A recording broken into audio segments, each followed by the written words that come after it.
3 minutes, 30 seconds remaining.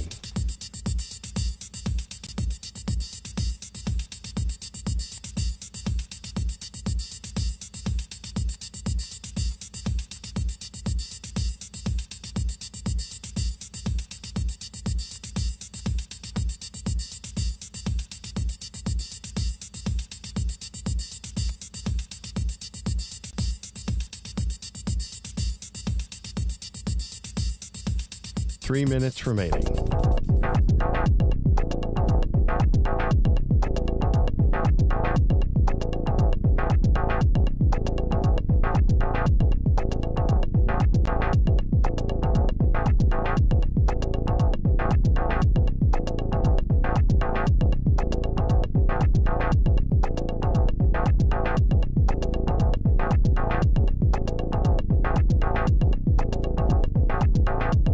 Two minutes, 30 seconds remaining.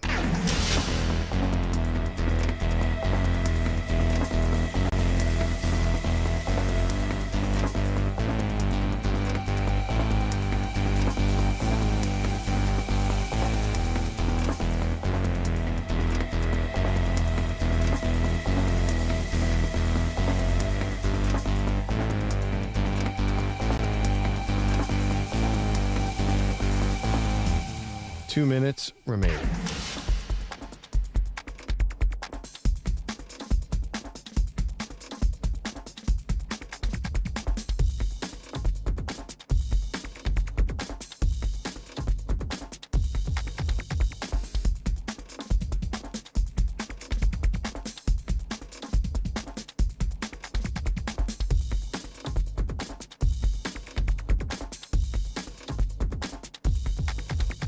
One minute, 30 seconds remaining.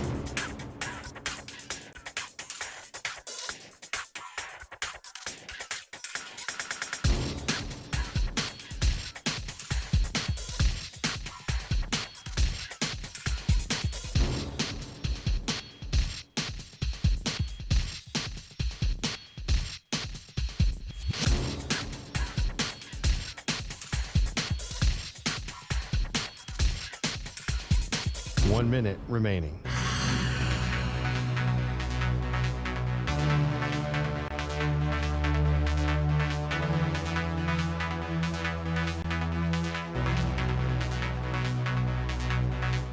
Forty-five seconds remaining.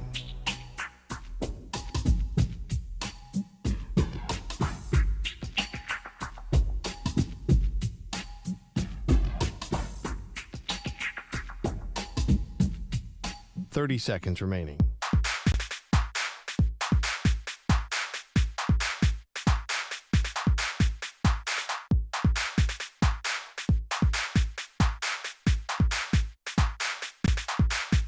Fifteen seconds.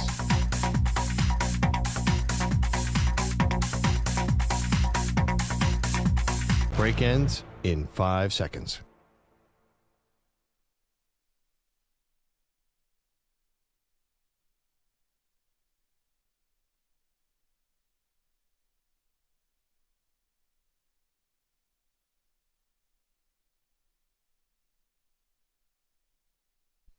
To infinity and beyond. He's live. He's nationwide. This is the Zach Gelb Show.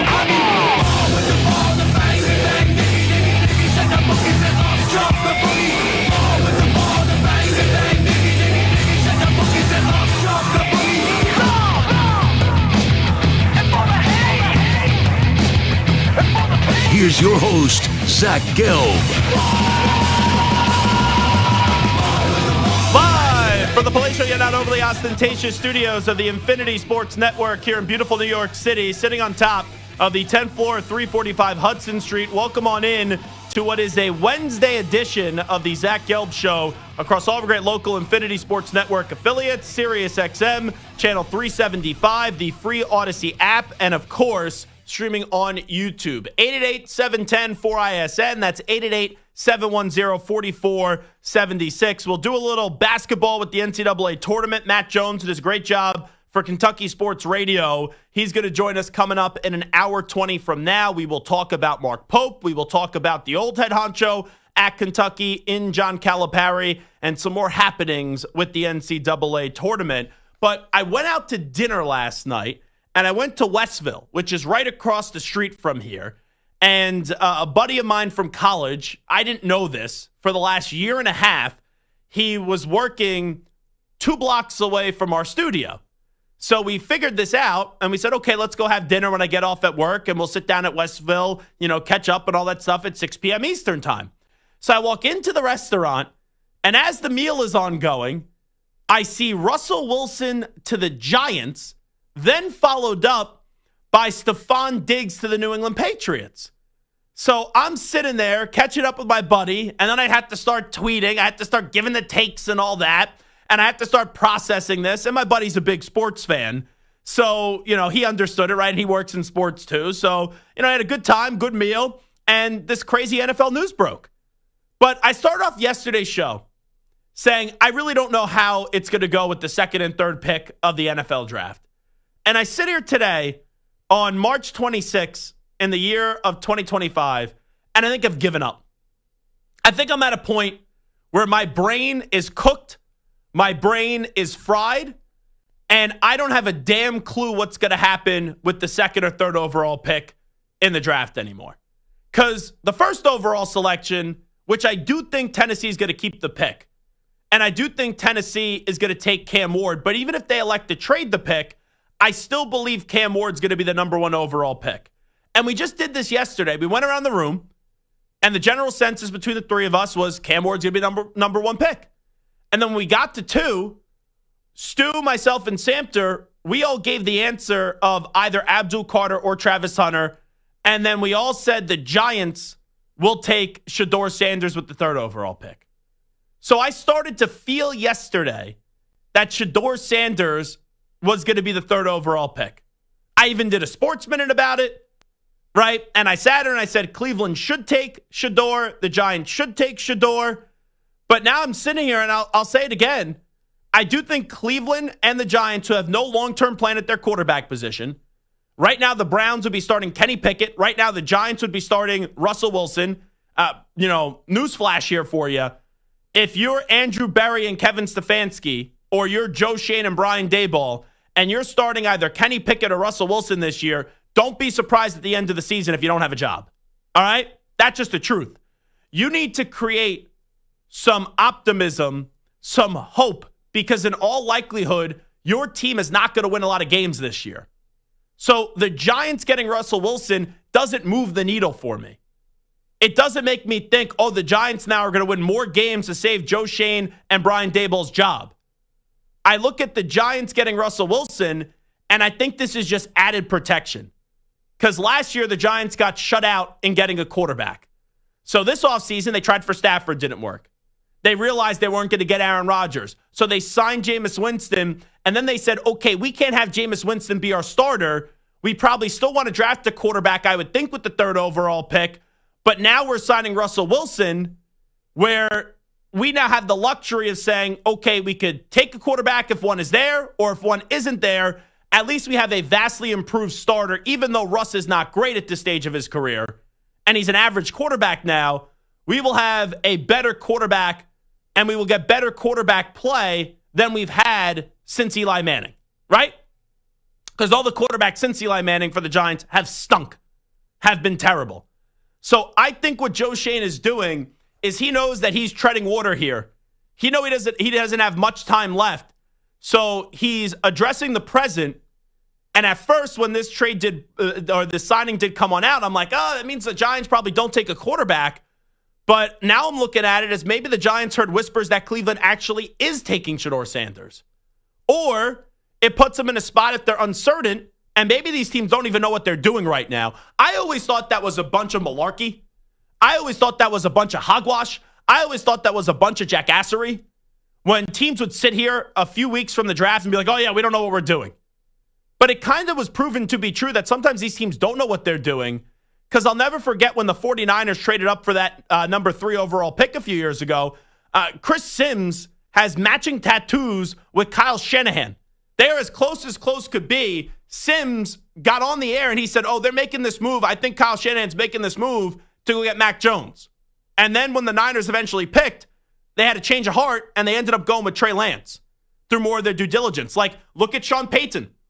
He said it last year at the Combine. Well, he said it this year at the Combine, talking about last year. This time last year, we didn't know we were taking Bo Nix. And then they privately worked out Bo Nix, and they fell in love with Bo Nix, and he ended up being the 12th overall pick in the draft. So I think what the Giants are doing, and it still may not be successful, is they're covering their you-know-whats in all different ways.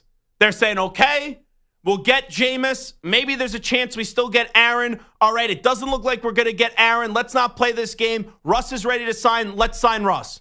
So now we have two better quarterbacks already on the roster than whatever they threw out there last year.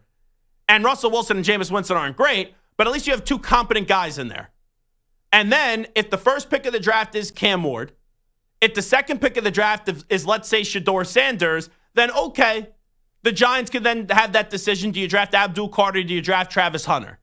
But if the Giants see Cam Ward go one, then let's say the Brownies, here we go, Brownies, here we go, they end up taking Abdul Carter, let's say two. The Giants then have a decision. Do you go best player available, which on my big board, which is not that big of a board, would be Travis Hunter? Or do you do what can protect you and maybe give you some future hope in bringing in a quarterback in Shedeur Sanders? So I think all this stuff right now is a giant cluster, you know what. I think all this stuff right now is very confusing. And I would say, Giants probably aren't trading up to one, but I wouldn't rule that out either yet. Now, I do think Tennessee has warmed up to the idea in taking Cam Ward. I do think they should take Cam Ward, but it doesn't mean that they necessarily will. Like if I was in charge of Tennessee, Cleveland, the New York Giants, and the New England Patriots, this is what I would do. Like if I was the GM for all four. Tennessee, I'm Mike Borgonzi with the Titans. I'm taking Cam Ward. I'm Andrew Berry with the Cleveland Browns. I'm taking Shedeur Sanders. I'm then Joe Shane with the New York Giants. I'm not feeling great because I don't have a chance to now get a quarterback. I am not taking Jackson Dart here. And I then think you take, I would say Abdul Carter's the best player available, but the Giants just paid big money to Burns. You know, this is a make or break year for Kayvon Thibodeau. You got Sexy Dexy on that defensive line, Dexter Lawrence. I would probably say for the Giants, the better fit is Travis Hunter, where you could play Hunter at defensive back, and then you could throw him on the offensive side of the ball for 15 to 20 plays a game, and you have the speed of Malik Neighbors and Travis Hunter, and then a solid running back, which give credit to Joe Shane for getting him in the draft last year, and Tyrone Tracy Jr. And then the Patriots would be sitting there at 4, and then they should gobble up if Abdul Carter's still there. They shouldn't even let a second tick off the clock, and they should run up to that podium and already have Abdul Carter on that card and hand it over to the commissioner. So that's what I think should happen. But in terms of what will happen, I don't have a damn clue. And I'm curious if we'll get it to a spot with how 50-50 this has been, where 1 week it's, the Browns are going to take Shedeur. Then the next week, they're not going to take him, and it's going to be the Giants. Do we start to see Shedeur fall? And I want to be careful when we say the word fall, because I don't think this is going to be an Aaron Rodgers fall, where you go from being potentially the first overall pick and then you go in the 20s. I don't think this is going to be Will Levis when you're supposed to be a top 5 pick and then you fall to the second round. Or this is not going to be Malik Willis where you're supposed to be a first round pick and then you end up going in round number 3. The absolute latest, if I'm going to look at the worst case scenario for Shedeur Sanders that he falls to, is 9th. Because you look at this, Tennessee's not going to take him. Cleveland could. The Giants could. The Las Vegas Raiders could. Quite frankly, I feel as if if I'm really being serious, that's where I should draw the line in the sand. Because I don't think Cleveland and the Giants both should pass on Shedeur. But just because I say that, it doesn't mean anything. But if they do both pass on him, let's say Cam Ward goes 1, Cleveland says, okay, we're taking Abdul Carter 2, and then the Giants end up taking Travis Hunter 3. Then you look at the Raiders at 6, because the Patriots and the Jaguars are right there. So if someone wants to go move up to go get Shedeur, they could. The Raiders, I think, would be foolish to pass up on Shedeur Sanders. Like, The Browns and Giants, I think, would be fools to pass up on Shedeur Sanders at this rate. But the Raiders would really be fools. But even if the Raiders end up being fools, because let's be real, Stu, you know this, incompetent organizations make incompetent decisions, and the Raiders have been fools for a long time. You telling me the Jets at 7 then aren't going to pull the trigger on Shedeur? Or the Saints, worst case scenario, at 9 aren't going to draft Shedeur Sanders? Like, I don't see a road where Shedeur is going to fall out of the top 10. And really, I don't really see a path that he falls out of the first 6 picks of the NFL draft. I really don't. But with this Giants move and them signing Russell Wilson, let's do this the next day, and answers could change. Because right now, I'm confused. I am. Usually I try to give you the answers. I don't got the answers today. Because in one breath, I look at this Russell Wilson signing as, oh, this is Joe Shane checking all the boxes and doing his due diligence. And then another part of me is, okay, maybe he knows now Cleveland is going to take Shedeur with the number 2 overall pick. So I don't think that this eliminates the Giants from taking Shedeur, but it creates a lot more uncertainty and a lot more clarity that or lack of clarity that we thought we had yesterday. So Stu, right now, 1, 2, and 3 in the draft. The Tennessee Titans, with the second overall pick, the Cleveland Browns, and then the New York Giants at 3. What do you think 1, 2, and 3 will be? I think emphasis on will. I think it'll be Cam Ward number 1 to the Titans. I think the Browns will go Abdul Carter. Who? And I think the Giants will go Shedeur still. So you still think they will go for Shedeur? Yeah. All righty. Samter, what's your predictions here on what the first 3 picks of the draft will be? Well, I don't want to ruin the potential of what the Browns might be doing at the quarterback position, but I don't. But you could say it if you want. If you believe this erroneous report about, are you talking Dak Prescott? Yes. Oh, my goodness gracious. I'm not necessarily believing it, but we can talk about it more. I think that it makes sense for both teams. So Samter still puts the cookies out for Christmas. Yeah, the idea of Abdul Carter and Myles Garrett together in Cleveland is you just can't pass that up. That's going to dominate offenses for a decade. So right now you think Cam Ward 1, Abdul Carter 2? Abdul Carter 2 and Travis Hunter 3. Okay. I don't think Shedeur is going to the Giants. I think the Giants realize that outside of Cam Ward, they don't love Shedeur enough to waste that pick on them. So they're getting the bridges between Russell and they're going to ride with it. They're looking long term. They're saying, we don't want to ride with Shedeur. We don't want to tag ourselves to that.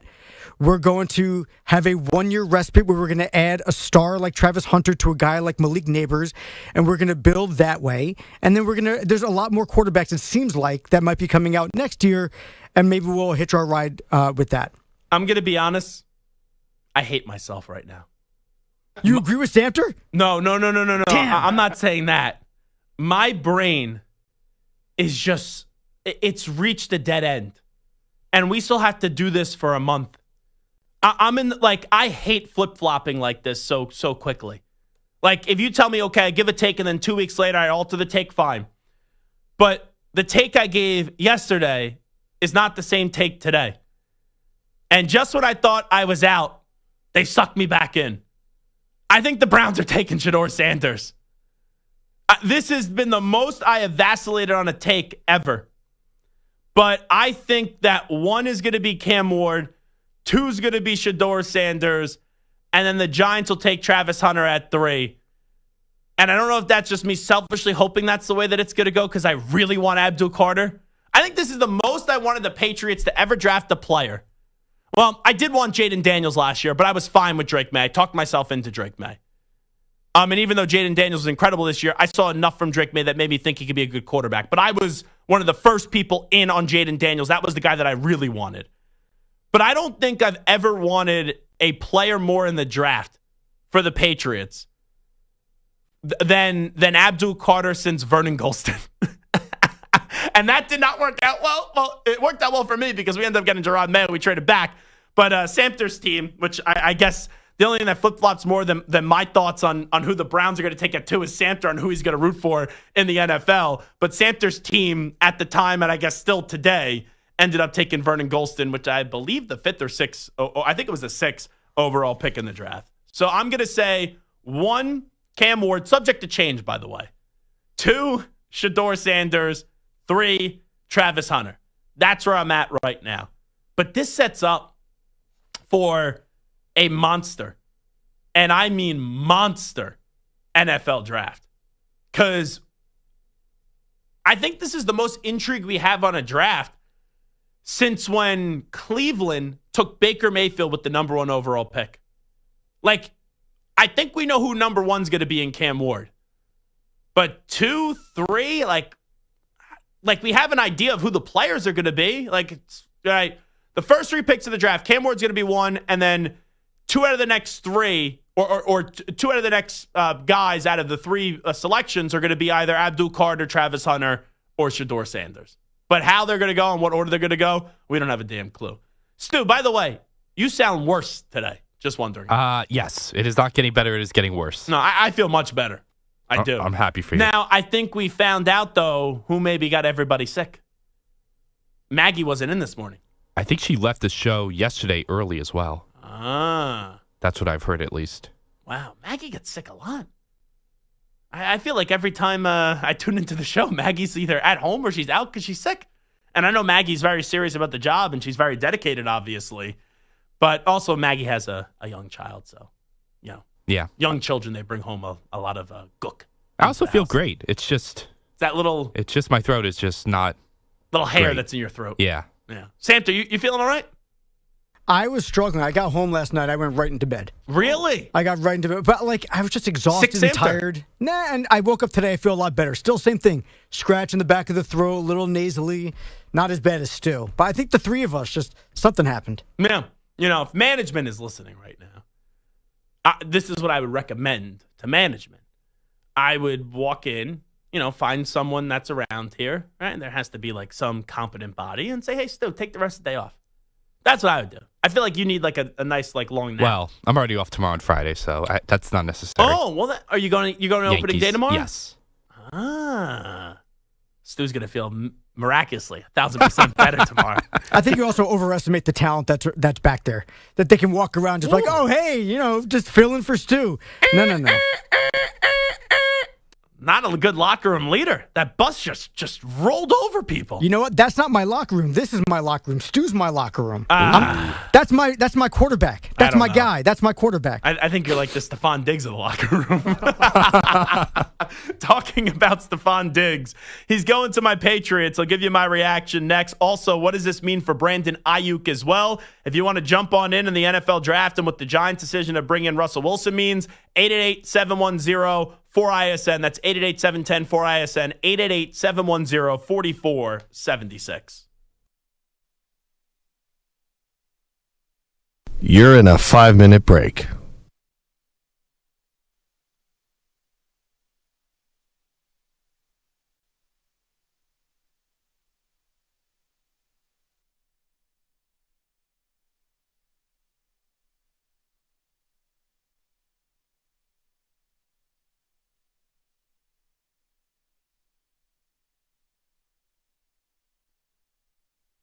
Four minutes, 30 seconds remaining.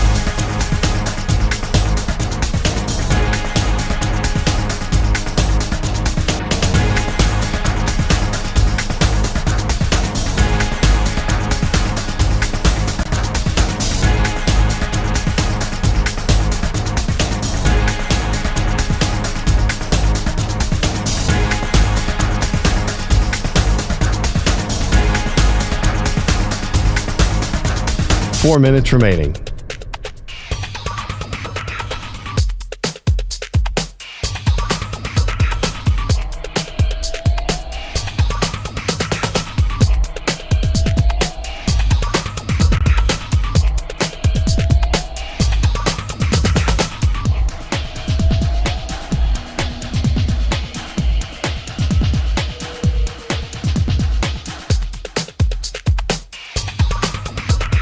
Three minutes, 30 seconds remaining.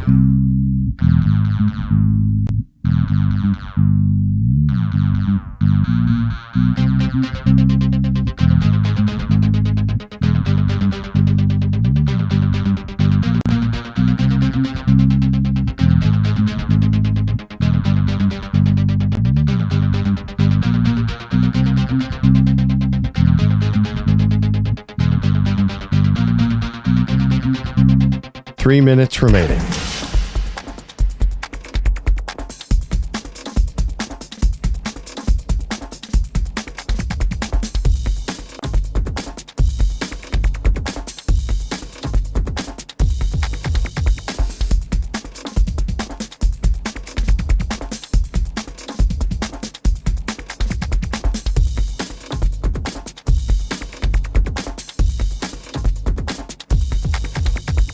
Two minutes, 30 seconds remaining.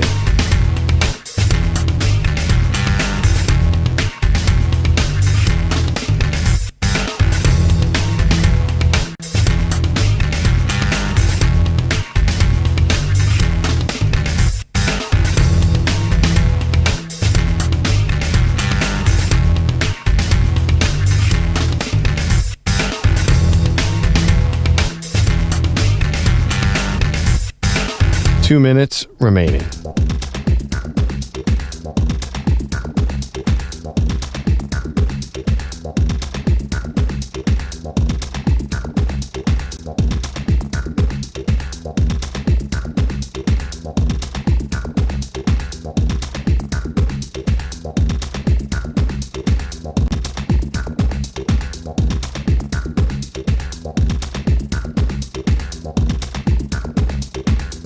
One minute, 30 seconds remaining.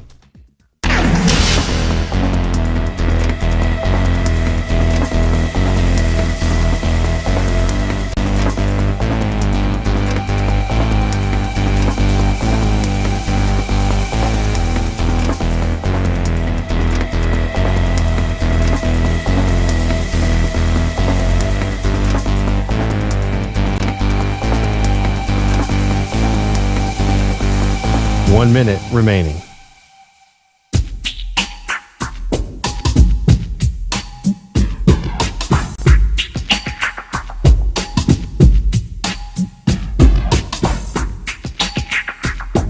Forty-five seconds remaining.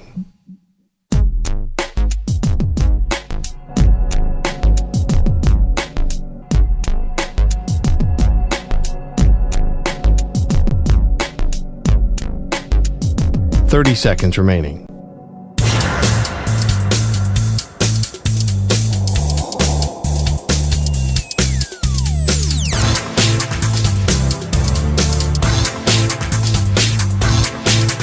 Fifteen seconds.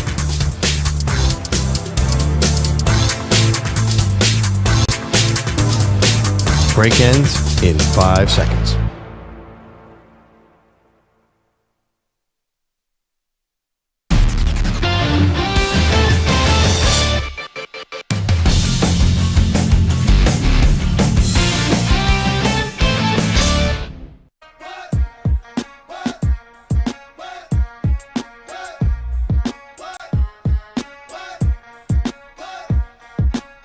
You're listening to the Zach Gelb Show on the Infinity Sports Network. All right, at 24 past the hour, it is the Zach Gelb Show on the Infinity Sports Network. We opened up the program talking about Russell Wilson getting $21 million to go to the New York Football Giants. I wonder what Russ is going to say whenever he gets introduced to the media. Is it like, let's go G-Men? Or is it go Big Blue? Or does he get up there and he goes, start spreading the news? Like, what the heck is Russell Wilson going to say? Because we had Broncos country, let's ride. For the Steelers, it was, I think he did the here we go. I think that's what it was. But we'll see what happens when Russell Wilson does come to town with Sierra. By the way, there is a good CBS Sports Radio, now Infinity Sports Network story. Are you familiar with this fakakta story that Sean Marash told for many years on the network about him and Sierra? No, I don't think so. He was once at a Super Bowl party where Sierra was there, and Marash claims that they had a conversation and she was like laughing at his material and his jokes, and he thought there was a little bit of a spark. So Marash is told this, and this was the headline in Awful Announcing. WFAN producer, because he told, whatever shtick he did here, he ended up doing down the hall there. WFAN producer Sean Marash detailed his alleged near romance with Sierra at a party. Let me tell you, I still like when we get mentioned in the newspaper and I get the hard copy of the newspaper, and I have some articles that are important to me that I frame, and like I have like a little display that I have in my apartment where I will have those articles on display. If I'm Marash, this has to be displayed. Even though he's married with a wife and 2 kids and has a wonderful family, like this has to be displayed in your home. When the headline is WFAN producer Sean Marash detailed his alleged near romance with Sierra at a party. Quote, I believe if we both weren't married, she would have considered going home with me. And close quotes. What are we doing here? Seriously. So I guess they were at a Super Bowl party together. Marash thought there was a spark, and then Sierra probably felt like she was just like helping out like a Make-A-Wish kid, and then the next thing you know, Marash thought that he was going to get lucky here. What the heck did you just bring in? So Samter wasn't here for the first 2 to 3 minutes of the segment, and I'm like, where the heck is he? You came in, what is this package that you have? No. In front of you. What is that? Well, you got to turn the microphone on. But what is that? It's like a bouquet of flowers or Italian baguette? It's a bouquet of flowers. It's National Women's Day. Oh. So they have flowers. Oh, do they really? Yeah, you can make your own bouquet. Oh. So I made a bouquet for my lovely wife. And then they also have a chocolate fountain. Oh. With Rice Krispie treats, Oreos, pretzels, apples. They got banana and... Can you do me a favor? Yeah. Can you walk in just with the flowers and the plate? I just want to see something. Because I could barely see from where you are because there's so much crap that's just sitting in front of there. And by the way, isn't me in the studio very bright today? The lighting in the studio looks very bright. Oh, look at this. Can I take one of these? Take? One of these. What is this a banana? That's an apple. Oh, that's an apple? Hold on. Let me just hold the plate because this is going to get messy. Oh, yeah. Hold on. Oh, they got a graham cracker. Oh, my God. See, we're all saying we're sick, and now... That's exactly these flowers are for you. Oh, hold on. Oh, thank you. That's very nice of you. Let's see. That's not true. That's delicious. All right? One bite, by the way. Let me see those flowers, by the way. Yeah, man. Hold on. Don't get chocolate on them. Oh, that's a nice flower. Those are nice flowers. Yeah, they got some roses. They still got flowers out there? Oh, yeah, but you got to get there quick. Okay. During the next break, get out there. Okay. Thank you very much. Thank you very much. Now I sound like Elvis. So maybe Marash is in the hallway right now, getting a bouquet of flowers, not for his wife, but for Sierra. Now, when FAN goes to training camp this year, and by the way, I think they should send us to training camp too. I think whenever FAN goes to training camp, we should go to training camp too, for the Giants at least. They got to get Russell Wilson on, right? And if Marash is going to say these erroneous things, doesn't he have to tell Russ, hey, I thought I once had a spark with your girlfriend? Now, there was also a story, or that was not wife. There's also a story where Marash, I guess he lost the bet, and he had to, like, cover his body in bird seeds, and he had to sit in a park and basically, like, pigeons, which, by the way, is that not the most mortifying thing ever? Go to New York City, covered in bird seeds, and have to get pecked basically by a bunch of rats that are birds and pigeons. So that's basically what Mraz once did, but it was something Aaron Rodgers related. I forget what it was, and he told Aaron Rodgers about this, and Aaron Rodgers was like, all right, great story, buddy. Maybe you should go tell that at a party one time. And Rodgers wanted no part about it. So I'm waiting for the Sierra Marash, Russell Wilson kind of trifecta meeting, maybe at Giants training camp this upcoming year. Anyway, so we have Russell Wilson going to the Giants, then Stefon Diggs goes to the Patriots. I'm curious about your guys' thoughts on this, because it gets reported as a 3-year contract worth $69 million, right? More money than I thought Stefon Diggs was going to get, but then I find out it's only $26 million guaranteed. Stu, good move or a questionable move by the New England Patriots? Good move. I think they could have gone one of these better receivers in the market, but they didn't, so I think he's a very nice fallback option. Samter, good move or bad move? I agree. It's the same thing. Good fallback, but it just shows they struck out on so many other guys like DK, and obviously, T. Higgins stayed, but there were options out there that they could have gotten that would have been not coming off an injury, that may have had a little bit better production, not on the tail end of their career. And for a young quarterback like Drake Maye, having a guy like Stefon Diggs who can be a malcontent and can cause drama in the locker room, I think it's an okay move considering it was their only other option, but it worries me that maybe he can, impact Drake Maye in a negative way. So I understand what you're saying, but everywhere Stefon Diggs has gone, it's a good start. it's just a bad ending. Like, you look at what he did in Minnesota, impressive. Then you look at what happened really in Buffalo. Josh Allen was up and down, right? There were questions about what Josh Allen could be. Stefon Diggs goes to Buffalo. Josh Allen turns into a star. And I think Josh Allen benefited from Stefon Diggs. Also, Stefon Diggs benefited from Josh Allen because I thought I viewed Stefon Diggs when he's coming over from Minnesota as a very good wide receiver. Right? Had some good seasons. But then we viewed him as a great, maybe top 5, top 7, top 8 wide receiver in the NFL. So I like this move because even though he's coming off a torn ACL, he instantly becomes the best pass catcher on the New England Patriots. You give your young quarterback a piece to work with. The job can't be done yet. But also, at his age, I think he's, 31?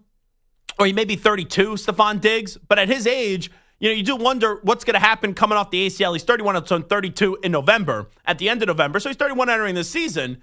Can he bounce back and still be a 1,000-plus yard wide receiver? Yeah, absolutely. But how much rust is there going to be to knock off, and how easily we'll be able to knock off that rust?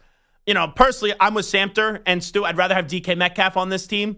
I would have loved T. Higgins. But if this is the third option, I'm okay with this being the third option. And I think it'll be more good than bad for the Patriots. Now, with that being said, I do kind of feel that this takes the Patriots out of the running for Brandon Aiyuk. Where Brandon Aiyuk the Patriots wanted Brandon Aiyuk last year. Brandon Aiyuk didn't want the Patriots. Then Brandon Aiyuk gets hurt. And now the Niners are kind of getting cold feet on a deal that maybe they didn't want to give him last year, but they ended up having to give him. So I look at Brandon Aiyuk, and this is something that hasn't been talked about a lot. We are zeroing in on April 1st. We are 6 days away from April 1st. Now, you may say, Zach, what's the big deal with April 1st? April Fool's Day, right? No, it is April Fool's Day. But Brandon Aiyuk's 2025 option bonus of $22.85 million, which is fully guaranteed, is due on April 1st. So if the Niners are going to keep Brandon Aiyuk, then, right, this deadline will come and go, and so be it. But if they're going to trade him, they got to trade him before April 1st. And I would be surprised, as the Patriots were that team that was kind of left out of the dance for a wide receiver, if after giving this deal to Diggs, then from now until April 1st, they end up trading for Brandon Aiyuk. Now, the one other thing that I saw earlier was Scott Zolak, our friend, color analyst for the Patriots. Unicorn, show ponies, where's the beef? It's one of the greatest calls of all time. Kenbrell Tompkins, touchdown, back left end zone. One of the things that he had mentioned earlier in the day is that the Patriots are also in the market for Tyler Lockett. And if you can pull in Tyler Lockett and Stefon Diggs, that might change the outlook overall. Put it this way, it's a fine receiving core. It's not a great wide receiver core, but it weathers the storm early on, and it doesn't keep you from getting, in my opinion, anyone of big significance. Like, Aiyuk is not, to me, big significance. He's a nice player, good player. I might be excited if they got him. I'd be more excited if they got him, though, last year when I wanted him. Now, coming off an injury, I'm saying Stefon Diggs coming off an injury, and he's a lot older. But I don't think the way that people viewed Brandon Aiyuk last year is the same this year. And also, the Niners need to keep him. You got rid of Deebo Samuel. The Niners need to keep Brandon Aiyuk, in my opinion, with the uncertainty surrounding that team. But if they could get Tyler Lockett, and your receiving core is Tyler Lockett, Stefon Diggs. Remember, they signed Matt Collins, who doesn't wear any shoes. And, if Kendrick Bourne could bounce back, and you also have, Demario Pop Douglas, who's solid. We'll see what happens with Kayshon Boutte. Already they have improved this receiving core. It's still not I'm not blown away by this receiving core. You're not winning a Super Bowl with this receiving core, but you're giving Drake Maye a chance to succeed. Now, the Patriots got to patch up this offensive line because this offensive line still stinks. So I'm in on the Diggs move. And also, if let's say this is the end of the road for his career and he's never able to recover from this ACL and he's still rusty, it's only $26 million guaranteed. So basically, the only one that would be freaking out about that number is probably Gary Myers. But it's basically like a 2-year deal if you think about it. Even though it's a 3-year deal where it's $69 million, but when it's $26 million guaranteed, you could probably get out of it after 2 years with the guaranteed only being $26 million. All right, we'll take a break. Matt Jones is going to join us. I said Mac Jones there for a second. Matt Jones is going to join us from Kentucky Sports Radio coming up at 4:20 p.m. Eastern, 1:20 p.m. Pacific today. But when we come on back, we have a loaded news brief for you. So let's get to the latest update. Here's Zach. Infinity Sports Network Sports Flash. And we start with a riddle sponsored by Progressive Insurance. What do your home and auto have in common? Progressive protects them both. It was an easy riddle. Learn more at progressive.com. The dynamic kickoff could be here to stay. The NFL is recommending it permanently, and also touchbacks bringing the ball out to the 35-yard line. There are now 2 Patinos set to join the Big East, with Richard leaving New Mexico to reportedly become the new head coach at Xavier. The 41-year-old had 3 20-win seasons in his 4 years at New Mexico, and he led the Lobos to the tournament in each of the last 2. Father Rick is reloading for next year, adding one of the top transfers in the portal, landing Josan Sanon from Arizona State. The 19-year-old freshman played nearly 30 minutes a game in his freshman year and averaged almost 12 points and 37% shooting from three-point range.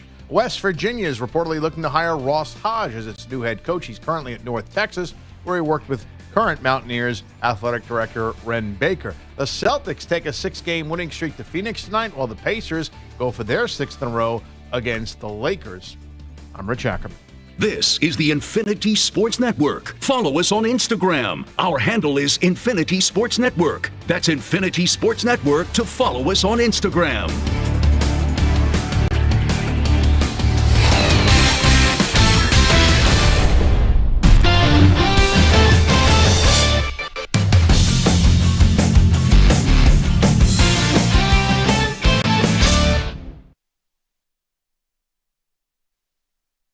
You're in a 5-minute break.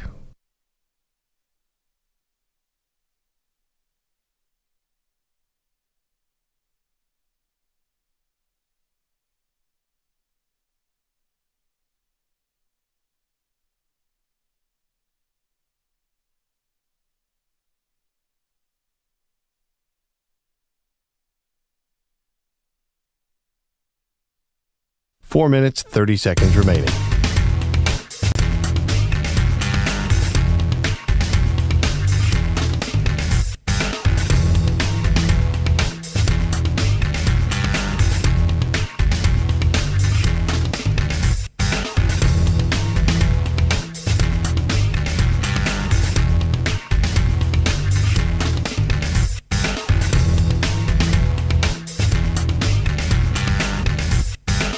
Four minutes remaining.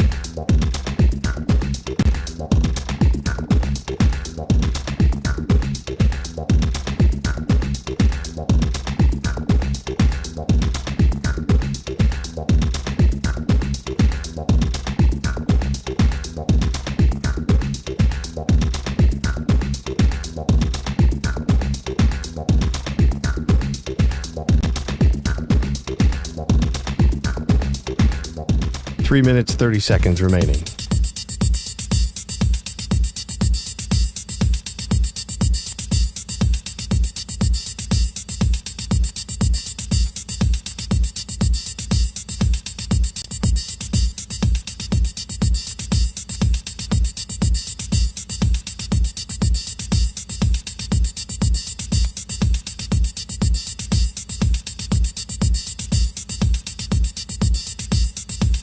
Three minutes remaining.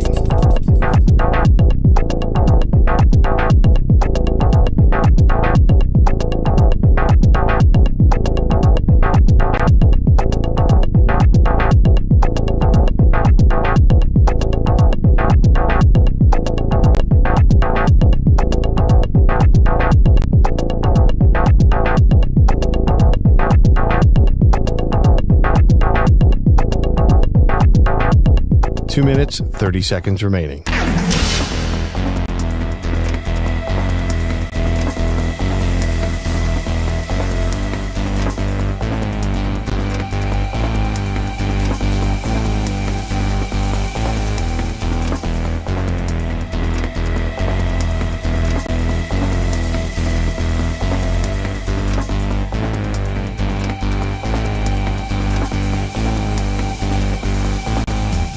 Two minutes remaining.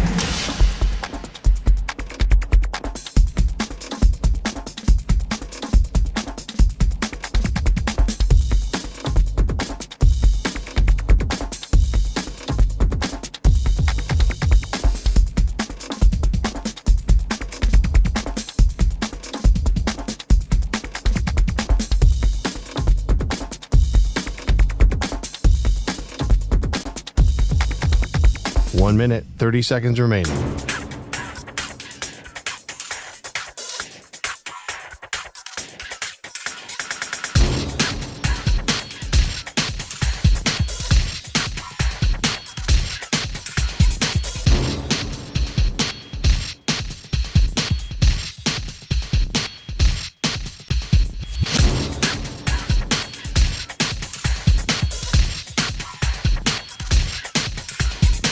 One minute remaining.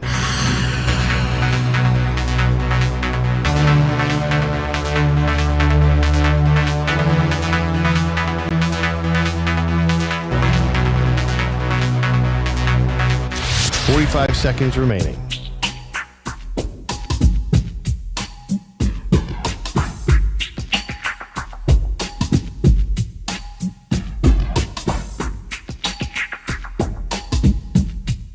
Thirty seconds remaining.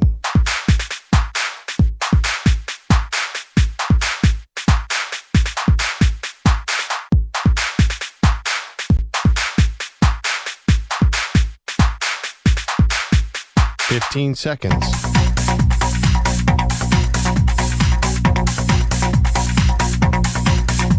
Break ends in 5 seconds.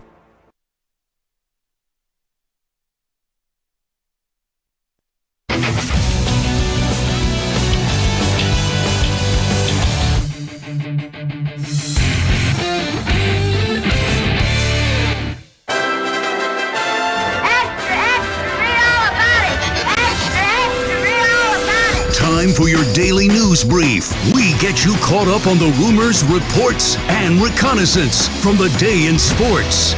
All right, it's time to ask the pros. You're the listener, gets to ask us a question brought to you by O'Reilly Auto Parts. Simply tweet your question at INF Sports Center at Zach Gelb using the hashtag #AskThePros. If you're listening later in the show, we might answer your question. Think O'Reilly Auto Parts for all your car care needs. Get guaranteed low prices and excellent customer service from the professional parts people at O'Reilly Auto Parts. Let's go to Daniel Jeremiah on the Pat McAfee Show. Maybe a surprise pick coming for the Patriots at number 4. If you don't get Abdul Carter or Travis Hunter, I would add a little line to the end of best available. I would say best available player that can help your quarterback. So I would be looking on the offensive side of the ball, and Ashton Genty, I have him as I think the number 3 player in the draft. So if you're just going pure best available player, it'd be Genty, and if you're obviously looking on the offensive side of the ball, he would be the guy there from the offensive side of the ball standpoint. Yeah. So I just feel like that's got to help. Unless you can get Abdul Carter, like somehow Abdul Carter gets there, I get it. But man, like if you draft Travis Hunter, you play him at receiver. He helps Drake Maye. This first pick after a defensive heavy free agency, it just feels like, man, this has got to be a pick that's going to help Drake Maye. I've only considered 3 players for the Patriots: Abdul Carter, Travis Hunter, Will Campbell. It's only 3 I thought of. If you tell me they draft Ashton Genty, that would be a really Zach Gelb pick. And it would be Vrabel-like, right? Because Vrabel had a success with Derrick Henry. Now, they do have Ramondre Stevenson there, but that's not as elite of a back as an Ashton Genty. I just think with all the holes that they have, it's early. It's early for the Pats at 4 to go with Ashton Genty. Here is Mike Vrabel. Don't at me with Dan Dakich. Dakich. Yeah, I don't know why I call him Dakich. Dakich on Drake Maye. Well, I see a young, athletic, talented, full of potential player that excited to build this team around, and a large part of the reason, why I wanted to be here. That talent level, to be able to build around him and to be able to grow and help him and lead and run an offense and run a football team is something that I'm excited about. He can throw from in the pocket. He can throw off the platform. He can run. He can scramble. You can design some things for him. So I think you have pretty much everything in the playbook that you could possibly want available. It's not just a pocket passer. It's not just a guy that's gonna run. So there's a lot of different ways that we're hoping that he can be successful. We will go from one young quarterback in the draft last year to the next. Now let's listen up to J.J. McCarthy. Was on with Up and Adams with Kay Adams, and let's hear how J.J. McCarthy's knee is feeling. The knee must be doing pretty well, huh? Fantastic. Yes. Tell fantastic. me more. I mean, I would say I'm 100%, but, thank you. Cheers to that. But, just staying consistent with the rehab process and not wavering from that, and just staying disciplined with all the outside stuff and making sure, I'm not chopping too much wood and doing all that fun stuff. So, He's going to be the starting quarterback. This idea, he wasn't going to be ready for training camp and Oh, he may not be ready for the start of the season. And, they're going to sign Aaron Rodgers. Please give me a break. Let's go to Jordan Schultz, NFL on Fox podcast. He says, and remember, he had the T. Higgins, Jamar Chase scoop before anybody else with the contracts. Jordan Schultz says the Bengals will not be trading Trey Hendrickson. My understanding of the Trey Hendrickson situation, Dave, is that the organization and ownership are fully prepared to move forward and attempt to negotiate a deal with him. I don't believe they want to trade him at all. And I actually would say, after talking to multiple people involved, that they have now reached the conclusion that a trade is really off the table. So that's great news for Bengals fans. Yes or no, around the room, Trey Hendrickson will be on the field week 1 for the Cincinnati Bengals. Stu? I think he might hold out. Okay. Week 1, he'll be there. On the field? On the field. Okay. I agree. I think that they will find the way to get this thing rectified. It's going to get messy like it got messy last year, and they'll find the way to get the deal done. All righty, let's go to LeBron James. He was on the Pat McAfee show, and LeBron James had an hour, 15-minute interview with Pat. This is LeBron James on the Stephen A. Smith feud. He's like on a Taylor Swift tour run right now. Oh, yeah. Yeah, we're watching it. Yep. We're also. Mm-hmm. It started off with, I didn't want to address it. I wasn't going to address it. But since the video came out, I feel the need to address it. Yeah, well, viral. You would be talking about it. Are you kidding me? If there's one person that couldn't wait to the video to drop so you could address it, it's your ass. Like, seriously, and like another, he completely like missed the whole point. The whole point. Never would I ever not allow people to talk about the sport, criticize players about what they do on the court. That is your job. But when you take it and you get personal with it, it's my job to not only protect my damn household, but protect the players. And I think a lot of the media, including him, and I know he's gonna be happy as hell. He's gonna be smiling from ear to ear when he hears me talking about it again.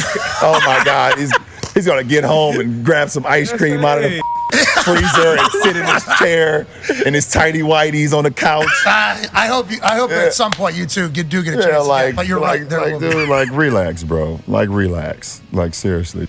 I would have asked two things. What was so personal that what Stephen A. Smith said? And the other thing, why did you confront him during a game? That's what I would have asked. I thought LeBron was giving you like a winning answer the first 30 seconds.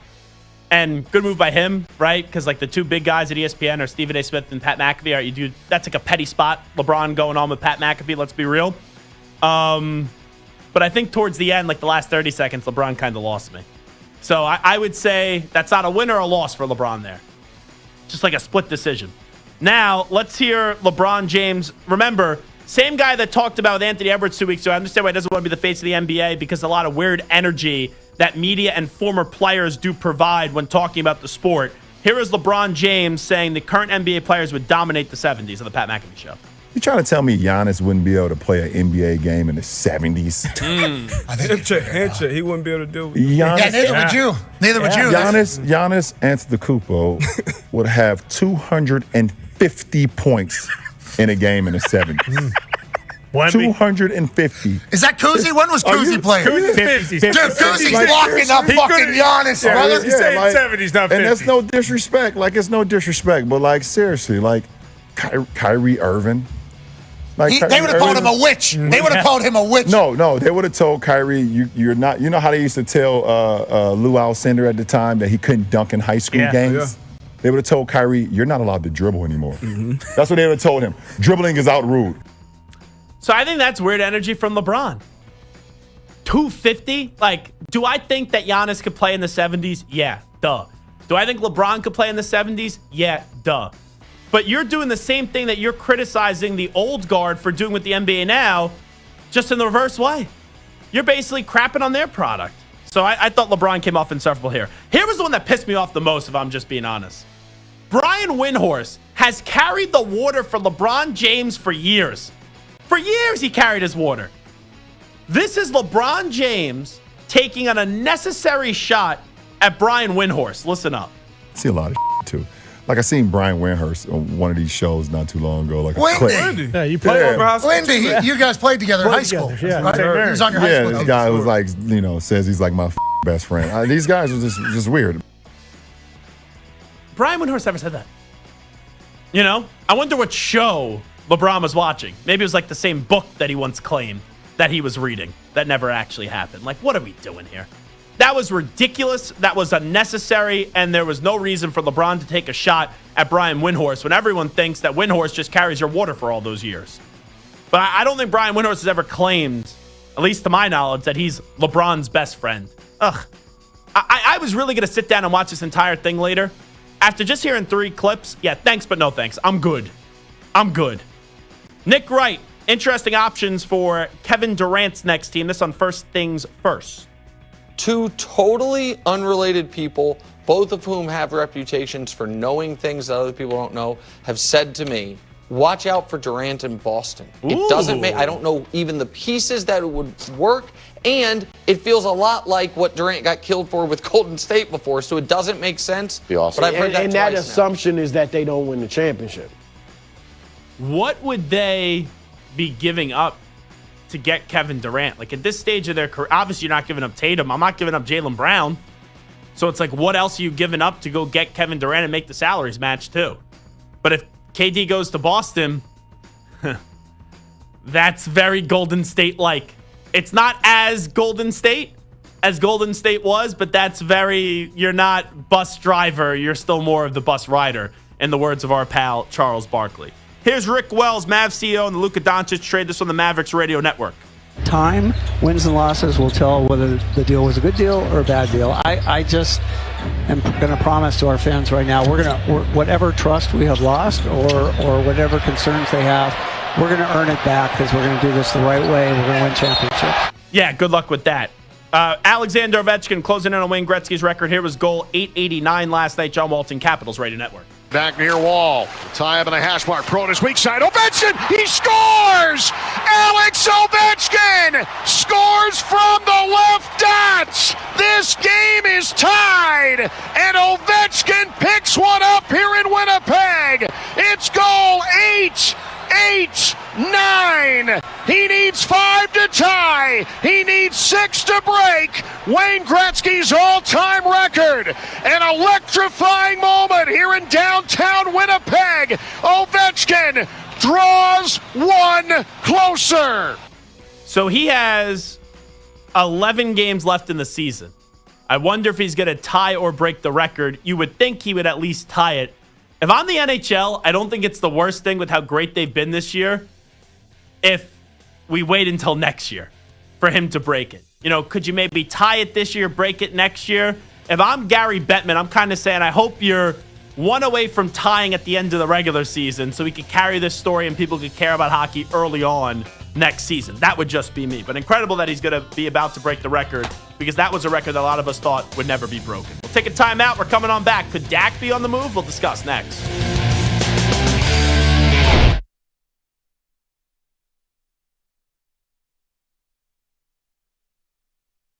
You're in a 5-minute break.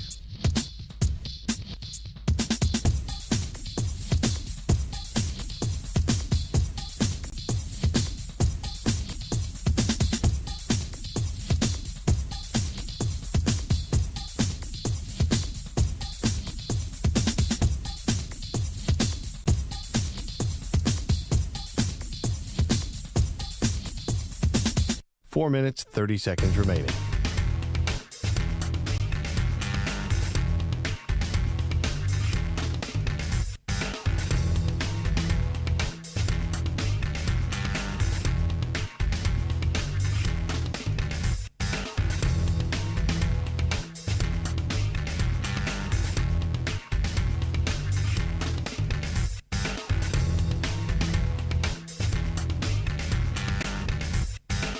Four minutes remaining.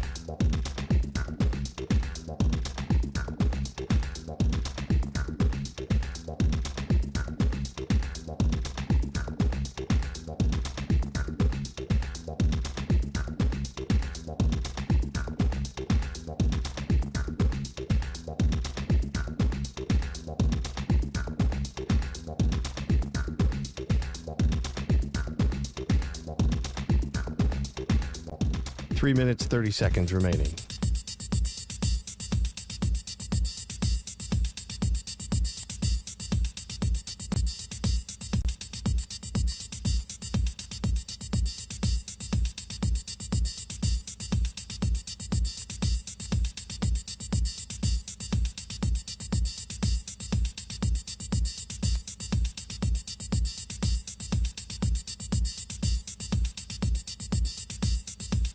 3 minutes remaining.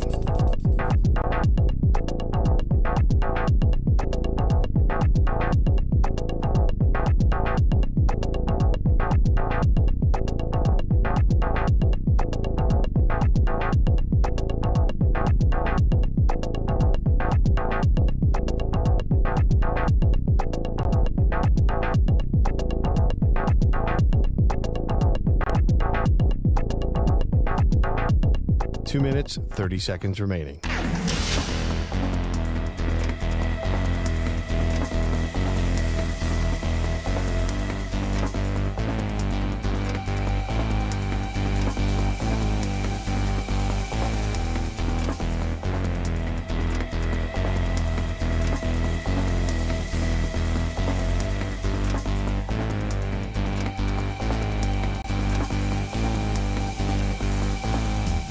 Two minutes remaining.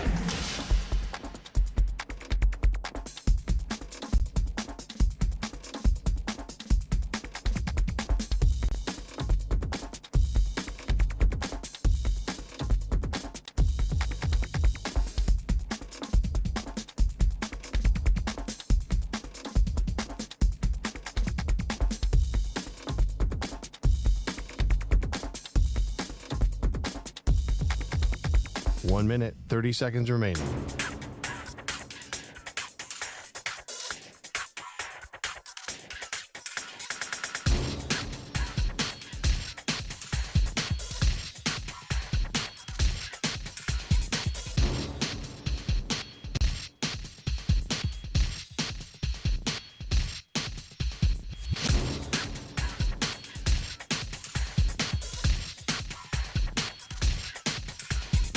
One minute remaining.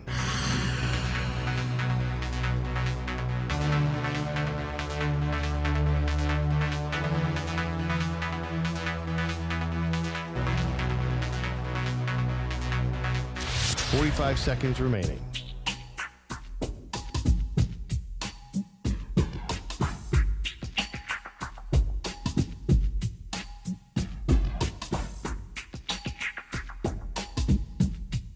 Thirty seconds remaining.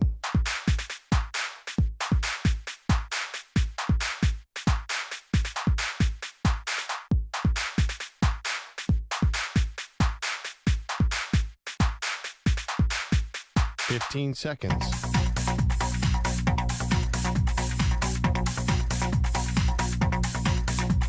Break ends in 5 seconds.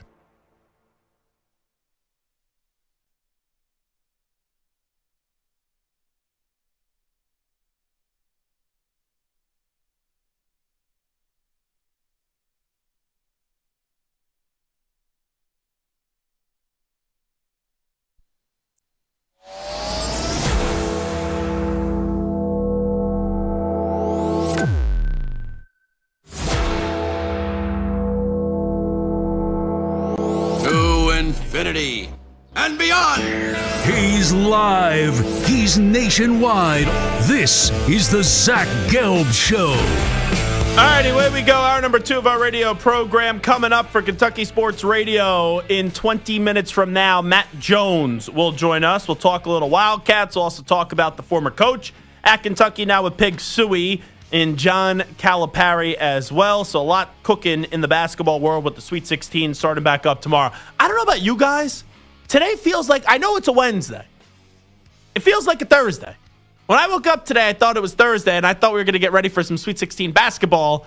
That's not the case. We're still a day away for what I think is going to be an epic Sweet 16 when you look at the matchups. Friday's the monster day compared, out of the two. But you look at the games Thursday, BYU, Alabama, high offensive game. Maryland, Florida, I think there'll be a high-octane offensive game. Duke, Arizona, you got the Caleb Love factor there. Arkansas and Texas Tech. I think that Arkansas is going to win. Like for tomorrow, I like Arkansas plus 5.5 points. I think that may be my favorite play on the board. And then when we look at Friday, Ole Miss, Michigan State. Sparty's a 3.5-point favorite. I kind of like Ole Miss to win that game, even though I picked Michigan State to go to the Final Four. Kentucky, Tennessee, I think it's going to be a tremendous game. Michigan, Auburn, I do like Auburn to win that one. And then you got Houston and Purdue. So should be a fun one the next 2 days, and then we'll know after this weekend who's going to be off to the Final Four, and we're going out to the Final Four next week. Wednesday, we're not here with the travel situation and the limited flights. We are going to be off Wednesday. We're using it as a travel day, but we'll have 2 shows for you from the Final Four next week. Thursday and Friday, we'll have a ton of coaches and guests live from Radio Row in San Antonio. Anyway, though, let's get back to the Cleveland Browns. So a lot in the aftermath of the news last night that Russell Wilson is signing with the Giants when they already signed Jameis Winston. Does this mean that the Giants got a feeling that Shedeur Sanders was going to go too, or was this just some extra protection and some insurance for the Giants because they didn't want to get shut out if, in fact, they don't know, but maybe Shedeur Sanders does go to the Cleveland Browns? Could the Browns still trade for Kirk Cousins? I guess anything is possible. But here was Myles Garrett on the Cleveland Browns Daily, which is ESPN Cleveland, which is a show on ESPN Cleveland. And Myles Garrett was asked, did a plan at QB factor in his decision to end up taking the cash and staying with the Cleveland Browns? Yeah, I mean, absolutely. Any team that's going to go far needs a quarterback and one that good one that's young, can learn, is willing to be patient with the process. And as far as quarterbacks, he's laid out a plan on whether it's one from the draft or an older guy. He's kind of laid out something that makes the future look a little bit brighter here, and makes me feel more confident about if someone were to come here, they have some help. I thought that was a lot of humming, if I'm being honest. I don't think I walk away with a take one way or another that Myles Garrett knows who's going to be the quarterback. And maybe this impacts us more because we had Myles Garrett, not on the phone, not on Zoom, in person, on set on Radio Row. And he made it clear this wasn't about the money. And then he got a bag and then some to stay in Cleveland, and it was all about the money. That's why when he signed it, I said to me that was all about the money. I don't think the Browns came up with this crazy plan that all of a sudden now Myles Garrett's like, oh, I'm enlightened by what Andrew Berry and Kevin Stefanski are doing, and that's what I'm saying. This is all about the money, but he said that whatever they told him impacted his decision to stay. Stu, I don't know about you. Whenever you hear Myles Garrett speak now, do you kind of take it with a grain of salt with after what happened with us and then how that did not age the way that Myles Garrett said it was going to age? I was going to say, you took the words right out of my mouth, kind of. Like, whatever he says, I just can't take seriously. And it's fine. He took the money. Good for him. But yeah, I have no problem with it. But come on. Samter, do you feel the same way when it comes to Myles Garrett? I'm not on the same boat as either of you guys. I thought that Myles Garrett decided he wanted to stay in Cleveland. He was going to get his bag anywhere. So I don't think it's really going to matter. But why would he want to stay in Cleveland?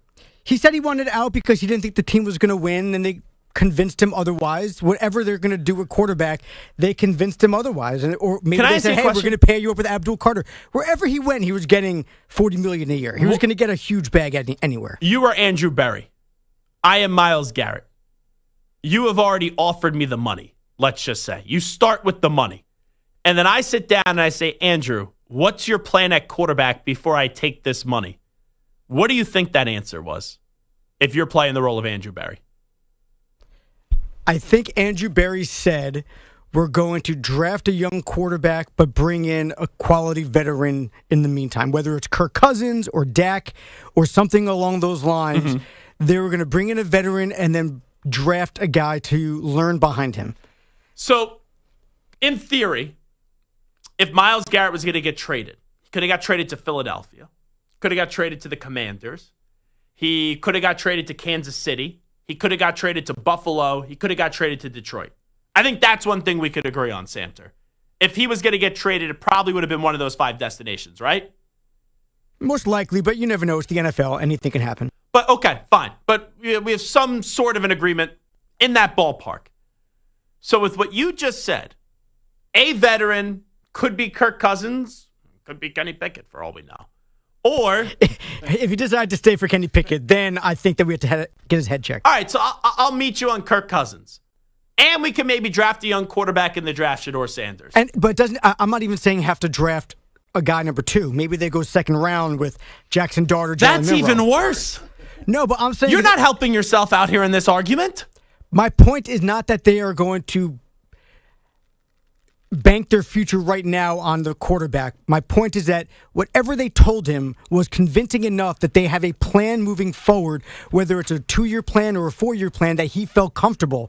And I think that had to do with which veteran and which rookie they were going to draft. I'll tell you what the convincing was. How many zeros on that offer that you just said to me? Oh, yeah. I disagree. He was going to get that money anywhere he went. Maybe he gets like $1 million less a year. It's not going to make a difference. I don't know if he would have got that player of all time. I don't know if he would have got that total value of the contract anywhere. Maybe the per year, but you look at a place like Philadelphia, you look at a place like Buffalo, Detroit, with how much money, Kansas City that's already shelled out, he would have probably got close to $40 million a year. I don't know if the years would have been, though, that great that he got from Cleveland. But anyway, to your point was the plan's either Kirk Cousins or Shedeur Sanders, or Kirk Cousins and then a quarterback in the second round. If I'm Myles Garrett, I'm sitting there saying, I could probably get in the right realm of the salary, and I could have gone to D.C. with Jaden Daniels. I could have gone to Philadelphia with Jalen Hurts and play next to Jalen Carter. I could have gone to Buffalo and get paired up with Josh Allen. I could have gone to Detroit. Yeah, Jared Goff's not great, but Jared Goff would be the best quarterback that the Browns have had in a while. It's like all those other options. Kansas City obviously goes without being said. You have Patrick Mahomes and Chris Jones. But all those other options, I don't think whatever this plan is that the Browns have, which I don't even know if the Browns have a plan, to be clear, would really get me excited if I'm Myles Garrett. I think this is as clear could be. I think this is the clearest I've ever seen something. The fact that Myles Garrett is in Cleveland is about one thing and one thing only, and it's about the money. It's like Jerry Maguire with Rod Tidwell in that movie. Show me the money, Jerry. Show me the money. Just replace Jerry with Andrew. Show me the money, Andrew. Or maybe just go Barry. Show me the money, Barry. Show me the money, Barry. And Andrew Barry said, okay, here's the cash and then some. Now, there's a host, Bruce Drennan, I believe is how you say his name. Bonus Time is the name of his podcast. And I saw our pal RJ Choppy did some investigative research on Bruce. Because I'm going to be honest, I have never heard this name before today. Now, that's not me being like a national douche. There's just some times when you don't hear a name. You can't be familiar with everybody. It doesn't mean that the information is not right. But RJ Choppy did some research, and he said he talked to some people in Cleveland, and they said this is not some guy just looking for clicks, and he's a hot take artist, hack. So I wanted to be fair to Bruce, even though I'm about to shred the report, and why I don't think the report's going to happen, that's at least like I'm not totally dismissing it just because I've never heard of who the guy was. There's people that have obviously not heard of me. It doesn't mean that my information has been wrong. I'm not a newsbreaker. We make a lot of news. Like, we have people on that make a lot of news. I don't consider myself an insider, but when I break news, it's right because I have people that are in the know that will go out of their way to contact me with specific things that I have relationships with. So there are some stories that I get that don't get refuted. Like, for example, I had a story about Aaron Rodgers blowing off Matt LaFleur for meetings because Matt LaFleur wanted to give him more intel, and that thing went everywhere, and you never heard Aaron Rodgers or Gutekunst or LaFleur or Murphy or whoever ever refute that story because it was factual. Like, there's times I get information like, oh, this guy's going to be the college football coach somewhere, or, watch out for this player in free agency. So I think like an insider that has credibility, like a Schefter, a Rappaport, Pelissero, those guys never get questioned, or should they be? But when you're someone that not regularly breaks news, and there's a difference in making news and breaking news. Like, we make news on this show a ton because we get people on that speak publicly and speak openly. But then there's times where I get sources and I'll get response, why should we believe you? Because I just don't go out of my way to say things for clicks or say things just to go viral on social media. But anyway, not saying Bruce did this, but Bruce has thrown out this report, Dak Prescott potentially to the Cleveland Browns. Get ready for this one. I got a pretty darn good source within the Browns organization. Couple. I heard since our last show that part of the reason Myles Garrett was so willing to sign this extension for contract, money, The Browns are negotiating as we speak with the Dallas Cowboys for a trade for Dak Prescott. And Garrett got all giddy about it. Why, I don't know. We're not going anywhere with Prescott, even if they pull it off. Newsom's part of it, and draft picks. I kind of like this guy's voice. I feel like I'm listening to like an older grandpa that had a few pops, and then he all of a sudden is just ranting and raving. I could listen to whatever his show is. Almost like an older Scott Farrell, maybe. Got a little bit of the raspiness. And maybe not as many drugs as probably Scott did back in the day, if we're just being honest. Because he sounds, and I love Scott. Scott's my favorite person to in the history of this company. Scott Farrell in this network is my favorite person. But he doesn't sound as zany as Scott Farrell is. You mean third behind me and Stu? Oh, no, sorry. Farrell's in front of both of you guys, if I'm just being honest. But anyway, there's a lot there. Let me just say this. If you're Myles Garrett and Andrew Berry says, I think we're going to get Dak Prescott, let's just play along with this game. Does that make you stay in Cleveland still? No, because I could play with Josh Allen or Jaden Daniels or Jalen Hurts. No. I agree. Samter, would Dak Prescott make you stay in Cleveland if you are one Myles Garrett? If I wanted to stay in Cleveland but just needed to find a reason that I believe that they could win, then yes. You could talk yourself into it. Yeah, like if I liked living in Cleveland, I bought a home, I have roots in the community, I feel comfortable in this place. I don't want to move to somewhere new. I don't want to uproot my family and my life. And I'm looking for a reason to stay in Cleveland. Yeah, Dak is enough. Yeah, I'd be like, that's a no for me, dog. I pull Randy Jackson back in the day on American Idol if I'm just being serious. So Nick Harris does a great job covering the Cowboys. And he responded to this tweet. And he said, I really wish people would do a lick of research when they hear things like this. There are a million reasons why this would never work for both sides. And these are the reasons that Nick lists. Dallas would take on a 9-figure dead cap hit, 2025, $98 million in 2026, and $61 million in 2027. Dak also has a no-trade clause. That's a big part of it. Why the heck would Dak accept the trade to Cleveland? The Browns would have over $432 million dedicated to just the QB position over the next 4 seasons. Don't make me count to 1 million. I definitely could, is what he ended up saying after that. I don't think this is happening. Now, if you want to have fun with this, I could see why the Cowboys would do it, because the Cowboys run their organization based off drama. You'd be getting Shedeur Sanders. Schottenheimer, before even coaching a game, would be on the hot seat because everyone would be like, oh, they get the second overall pick. They take Shedeur, and then boom, Coach Prime will be there within a year or two. And for Cleveland, you're getting at least a competent quarterback, which you have not had since Baker Mayfield. But then even then, the way Baker Mayfield is viewed today wasn't how he was viewed back then in Cleveland. With how the money is, though, I just don't see how this is going to happen. And it would be a big drama move, but I don't believe this is going to happen for an absolute second. Do you believe this has any chance of happening still? Less than 2%. Okay. No, very little chance. Yeah, I would say less than 5%, so 2% works for me. Samter, you love a crazy theory. No. I think based on the logistics, 100%, there's no way that this is reasonable. Maybe they find a way to make it work, but like the Cowboys would basically be giving up on the season because unless they use the second pick and they draft a young quarterback. No, they've been making this deal to get Shedeur. Yeah, so you're making the deal to get Shedeur, and then maybe that means you get Dion down the road. You have Schottenheimer for 1 year, and then Dion comes in next year. That could be part of it, long-term plan. And then you have all the dead cap money for Dak, but you also have a rookie quarterback on a rookie deal. I wonder if that impacts how they're going to be able to pay Micah Parsons. But still, there's a way, but logistically, it sounds almost impossible. I think, you know what, Stu? I'll say it. There's a 0% chance of this happening. There's actually maybe a negative 50% chance that this ends up happening. I just don't see it. So, fun report, fun to talk about, but I just don't see this coming to fruition, at least this offseason. All right, Matt Jones will join us next from Kentucky Sports Radio. This is the Zach Gelb Show, Infinity Sports Network. You're in a 5-minute break.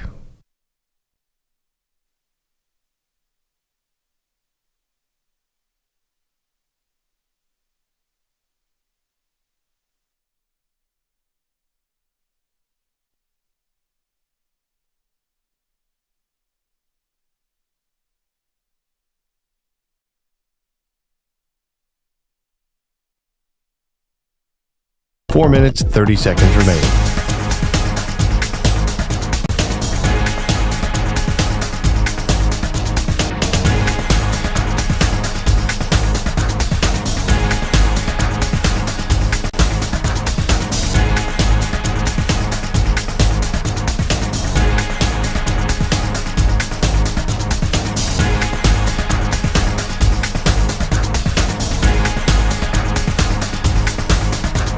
Four minutes remaining.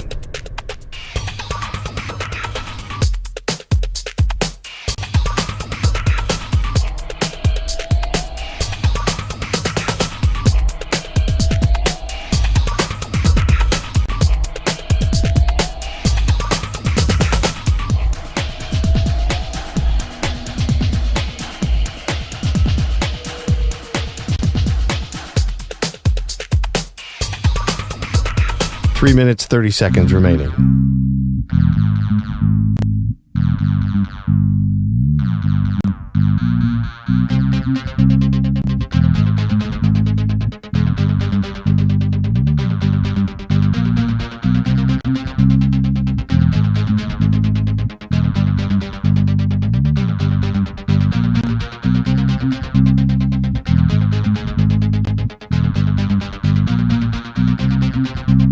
Three minutes remaining.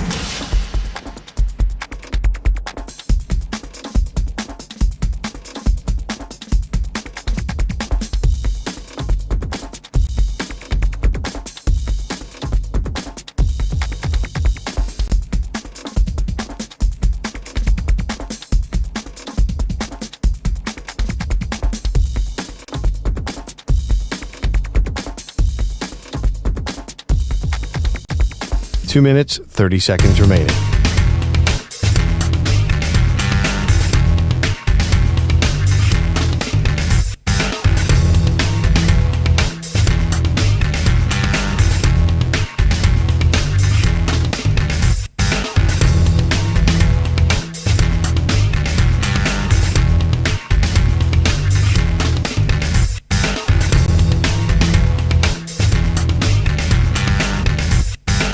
Two minutes remaining.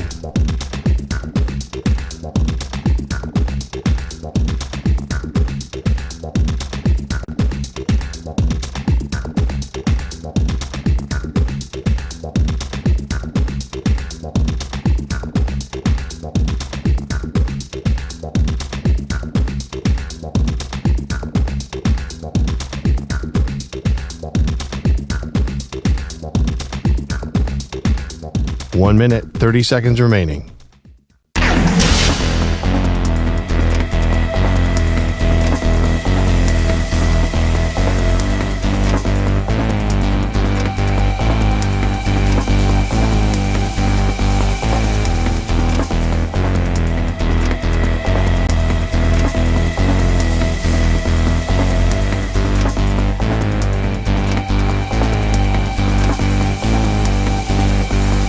One minute remaining.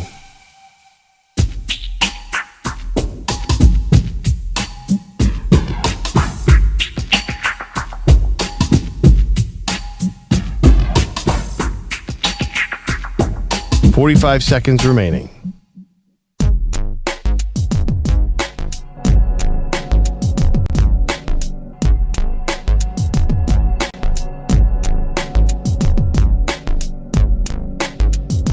.30 seconds remaining.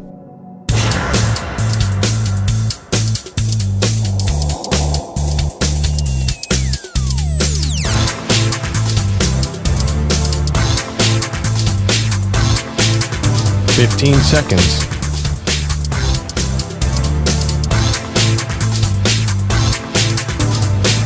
Break ends in 5 seconds.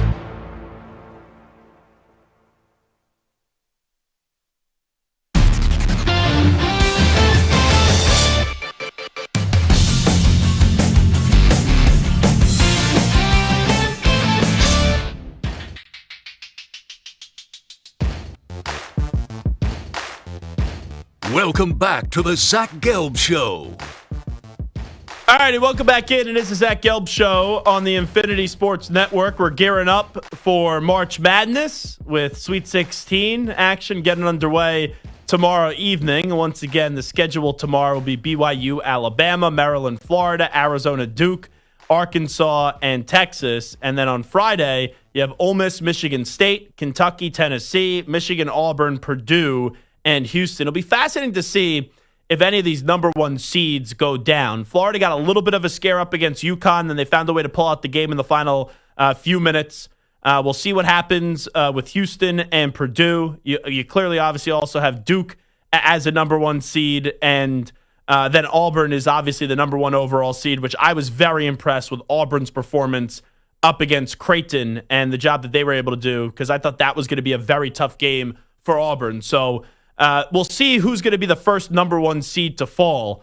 But you look at this tournament right now, there's only one double-digit seed remaining, and it's not a traditional double-digit seed because it's Arkansas. And when you have Arkansas with John Calipari, that has a different feel, and nothing against Texas Tech, who has been the better team this season, even though they play in the Big 12, and Arkansas is in the SEC, and we know 14 teams got into the tournament this year from the SEC. I do think a lot of people will pick Arkansas to beat Texas Tech, but it's kind of crazy with how this has all gone down, where you had that decision by Eric Musselman.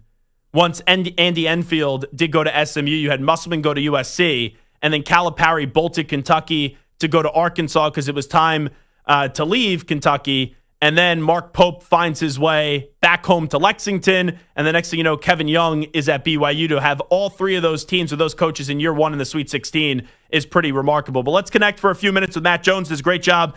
Kentucky Sports Radio, as the Wildcats are back in the Sweet 16. They will be in action on Friday evening at 7:39, a very prompt start of 7:39 p.m. Eastern time up against Tennessee as they'll try to beat the Volunteers for the third time this season and punch their ticket to the Elite Eight. Matt, appreciate the time as always. How you been? I'm doing amazing, and if you show up at 7:38 expecting basketball, you're going to be sadly disappointed, Zach. We start promptly in Indianapolis. So let me start you off, first off, with what happened over the weekend. Clearly, everyone thought they were going to beat Troy. I didn't know what to expect with Illinois. Underwood always has a good program. Casper there is a very good player, probably going to be a top 10 pick in the draft. Just how about that impressive, dominant performance that we saw from the Wildcats? What was a big moment on the national stage for Mark Pope? Well, first of all, you're a lot more confident than me if you knew they were going to beat Troy. I watched them lose to St. Peter's and Oakland in 2 of the last 3 years. So, new coach. I thought the Troy win was important just to get that kind of monkey off their back. And then Illinois, I expected Illinois to give Kentucky more problems than they did. Kentucky's defense was probably the best it has been all season. Kasparis, the top 10 guy you were talking about, never really was able to get started. Probably more importantly, Will Riley, who might also be a first-round pick, he only made one basket. So I thought Kentucky played really well, and it was important they win. I mean, you mentioned Arkansas with Cal had made it, BYU where Pope had been had made it. So I think it was big for Kentucky and for Mark Pope to get the win. And now they play a Tennessee team that they've already played twice this year, beat them both times, but Tennessee played really terribly both games, and I'm not sure that that's going to happen a third time, so I think it's going to be a tough game. If Kentucky loses to Tennessee, and let's say it's a respectable game and they lose by like a 3 at the buzzer, how do you think people will look back at year one of the Mark Pope era? I don't even think it has to be a 3 at the buzzer. I mean, Kentucky fans all consider this a massive success. I mean, you have to remember, John Calipari had not gotten out of the second round since 2019. Going into this season, since COVID, Kentucky had one NCAA tournament win, and more importantly, and just as important, one SEC tournament win. I mean, they had been awful.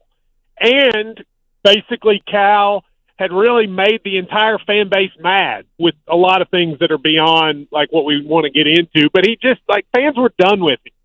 So while Cal having some success at Arkansas, they were bad most of the year, but they did turn it around. While that, I understand the comparison, the reality is Kentucky was done with Cal. Mm-hmm. So because of that, this was a new team, new guys. I mean, they have players playing from Drexel, Fairleigh Dickinson, Oklahoma, San Diego State. This was not a murderer's row. So I think a lot of Kentucky fans went into the season going, let's just make the tournament. So getting to the Sweet 16, having a really good year throughout the year. They were good all season. I think this is a success, even if they lose to Tennessee. Now, Tennessee is their rival. You don't want to lose to a rival, but if there was ever a time I think fans could get over it, it's this time. What has impressed you the most this year? Because obviously everyone's rooting for Mark Pope, right? He's one of their own. He's a very nice guy, is what coaching should be like in the year of 2025. But seeing it in person for a year with how plugged in you are, what has really impressed you the most or surprised you with Mark Pope? Great offensive mind. I mean, the offense they run, he basically runs an NBA offense, like a Golden State Warriors kind of offense in college. Lots of zoom action. They got a ton of like what they call Peja cuts, guys like with the pick and pop. I mean, they're playing an NBA offense in the modern sense, and they do it with great shooters. I mean, when you watch the game, when you watch it Thursday night, Kentucky runs their offense through the center at the top of the key, which is something like you see Jokic do and Draymond, but there are not a lot of guys that can do it. Amari Williams basically runs the offense from the top of the key, and I think it's been really impressive. Look, Calipari was a master motivator, great recruiter, but I don't think it's insane to say his offense is a little behind the times. So watching guys run this kind of offense at the college level has been really impressive. Now, defensively, they got work to do, but offensively, this has been a top 10 offense all year, and it's been really fun to watch. What's the feel right now with Kentucky fans? I know it's tough to get an entire pulse on it, but if you had to say the majority of Kentucky fans, how they view John Calipari right now is what, Matt Jones? A guy who did a lot of successful things here, but stayed 4 years too long, right? I think, Cal, when he first got here, said this is a 10-year job, and I think he proved that correct because he had an amazing 10 years, and then the last 5 years stunk. And I think that's just the truth. This is a hard job. It weighs on people. There's a lot that goes into it. And I think he kind of just wore out his welcome. With that said, I don't think Kentucky fans hate him. I think that's kind of a misnomer nationally. I think they were ready for it to end. The moment he's done at Arkansas, I think fans will be willing to embrace him again. But it was time. And because it was time, I think it was best for both parties that they separate. Yeah, and it ended up working out for both parties, right? I thought it was time for Cal to reset and also Kentucky to reset, and now they're both in the Sweet 16, and then you also have BYU in the Sweet 16. I think it's actually a rare moment in sports are always focused on winners and losers, and one team's got to win, and they got to do so emphatically. Like, everyone kind of won here. I totally agree with you. I mean, I thought – I knew BYU would win because they got the guy from the Suns who brought a huge NIL donor. I mean, they're going to have as much money as anybody in the country for NIL. They're going to be great. Arkansas, I didn't know because Cal started so poorly and he looked miserable. The team looked miserable, but that he walked into Rupp Arena, got that win. It turned their season around, so that really worked for them. And then Pope was exactly what this fan base needed. I think Kentucky's going to kill it in the portal. I think what you're seeing, Zach, is in college basketball, there's a lot of different ways to win now. Used to be basically you either won with one and dones or a 4-year team, and that's it. Now you can win through the portal. You can win with freshmen like Duke did. You can do with a combination like Purdue, all guys that come from the same system.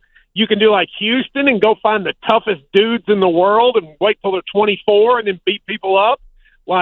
There's a lot of different ways to win, and I actually think I have the controversial view that the portal and NIL has made college basketball a much better sport. Now, football, that's a little different for a variety of reasons. But I think in basketball, the sport is much more entertaining, and the quality of play is much higher because of the portal and NIL, and I think it's actually kind of rejuvenated college basketball. And I don't think one tournament defines what the future years are going to be like. I see people saying, the Cinderella's dead. A Cinderella could pop back up next year. I just think we've been spoiled since 2018 with 2 number 1 seeds going down. I think you had 3 number 2 seeds going down. Those things are anomalies. Those things aren't supposed to happen. And also, with only one double-digit seed remaining, and you kind of even saw it in the round of 32 how much better the games were. And with that double-digit seed being Arkansas at Calipari, I think we're going to get a sensational final 2 weeks of the college basketball season. I agree. Look, people made way too big conclusions, and it's all people, Zach, who don't watch college basketball, like Stephen A. Smith going, stop it.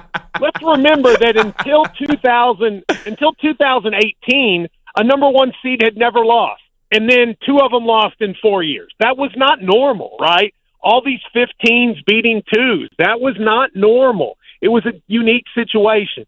This is a little more chalky than normal, but not crazy. This has happened before, so I don't think it's insane. Here's what's going to be hard. It's going to be hard to have a mid-major program like Butler was 15 years ago that's good every year. That's going to be hard. But in a given year, there are still going to be mid-majors that win. If you watch McNeese, they dominated Clemson in that game. But the reality is the tournament is great if you have upsets on day 1 and 2. But then in the Sweet 16, you want the big boys playing. The games are better that way. You need Duke. You need Kentucky. You need Kansas is out. But you need teams like that. They have it this year. I look at all 8 of those matchups, and I think every single one of them is going to be a good game. And that is very, very rare.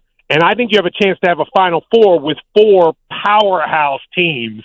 And I think that makes it, again, I think it's better for the sport. Who do you think ultimately gets to the Final Four? Just wondering.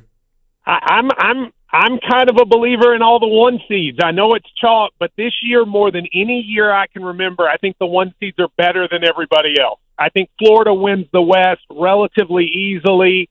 Auburn is, Michigan State can get them, but I'll still take Auburn.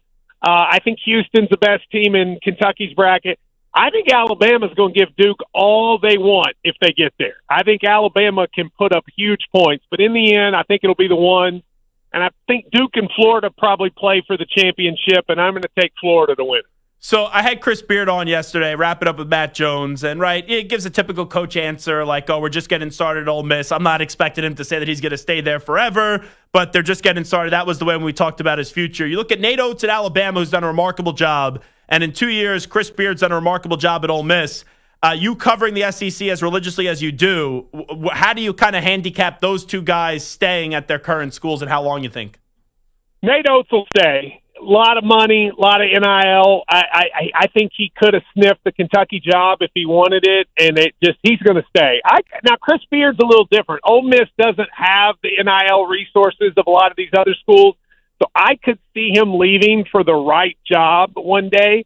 But here's the thing, man. The SEC is where it is in basketball right now. I mean, these coaches, in 2015, when Kentucky went 38-1, the league besides Kentucky sucked. And now this league, 14 teams made it. And you know what? 14 teams deserved it. And South Carolina was the worst team in the conference, and they beat Clemson earlier this year. This league is where it is. And this is more complicated than this show.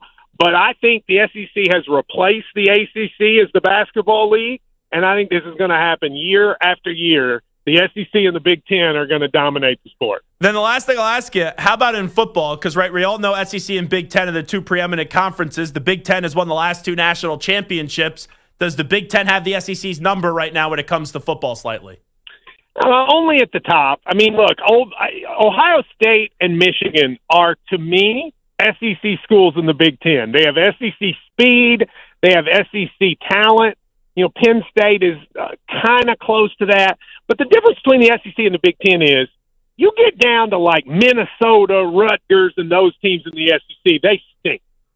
They're in the Big Ten. In the SEC, Kentucky beat Ole Miss and played Georgia to the final moment. And Oklahoma's now like one of those stinker schools too, which is crazy. Exactly. Like the difference between the SEC and the Big Ten is not at the top. At the top, they're both about the same. The difference is in the middle and at the bottom. And if the SEC middle and bottom would crush the Big Ten. So the Big Ten, yes, at the top, just as good. It's the rest of the conference where the league shows its strength, in my opinion. By the way, last thing I'll bring up to you, good FaceTime for you. Mark Pope came on this show, and he's like, I love your intro music, the best intro music in radio. And then I'm watching the game the other day. He's running off the court. He's dapping you up after a big victory. Yeah, well, listen, John Calipari at the end thought I was the devil, so it was nice. It's nice to have a coach that thinks a little bit differently. But Mark's a great dude, and I think he's going to do a great job here. My view is, put all else aside, give me people who are smart. And Mark Pope's one of the smartest people I've been around in sports. One of the best of the business, Matt Jones from Kentucky Sports Radio. Matt, appreciate it. Thank you. Thank you, man. All righty, there's Matt Jones. Great stuff there. Awesome spot. We'll come on back. We're talking to Aaron Rodgers. He's down to 2 options. We'll get into those next. Update time first. Here's Zach. Infinity Sports Network Sports Flash. Oh, the NFL went away from the traditional kickoff last year, and now the new one could become a fixture, with the league recommending the dynamic kickoff remains permanently and touchbacks also moving to the 35-yard line. With so many coaches on the move, you almost need a scorecard to keep up with them.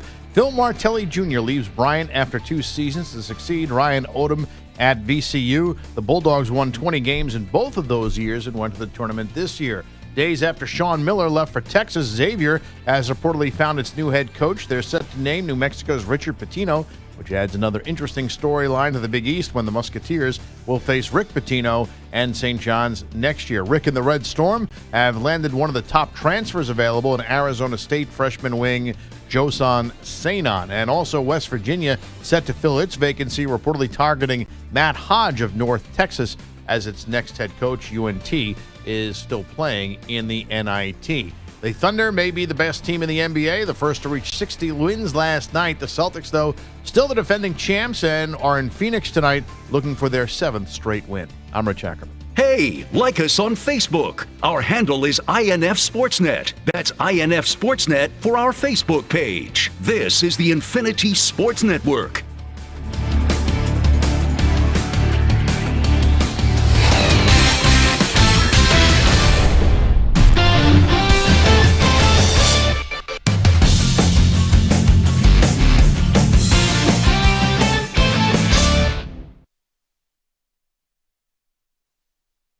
You're in a 5-minute break.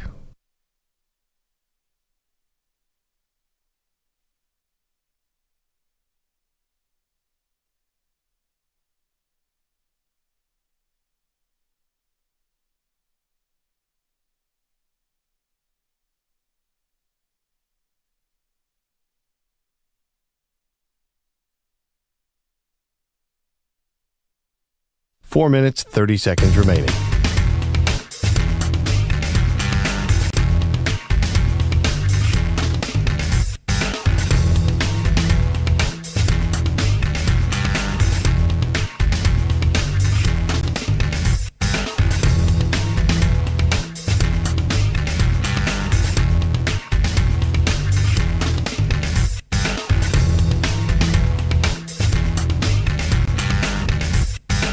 Four minutes remaining.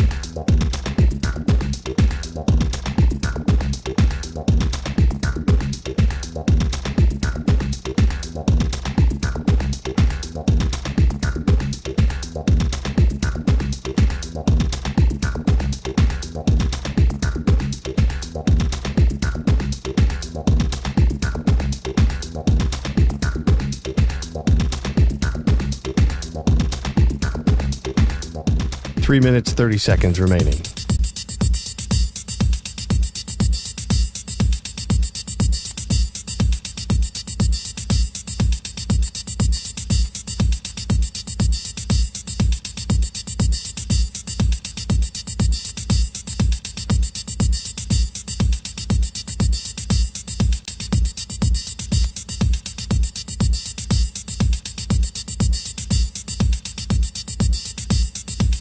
Three minutes remaining.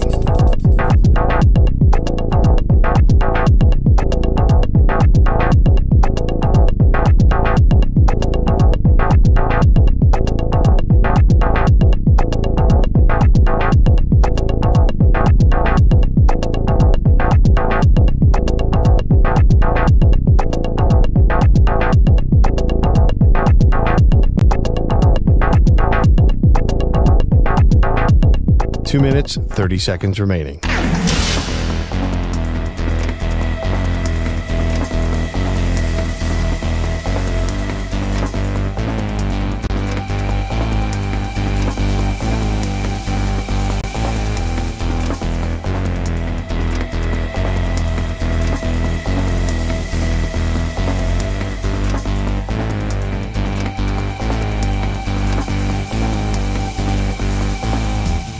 2 minutes remaining.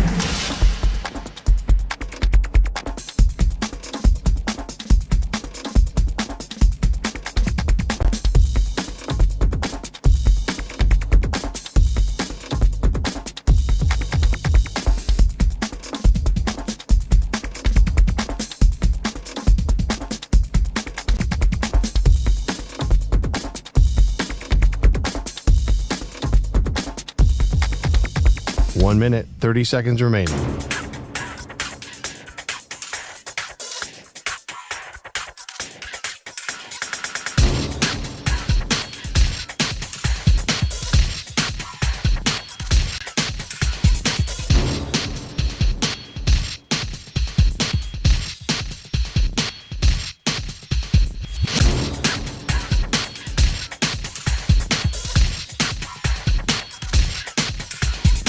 One minute remaining.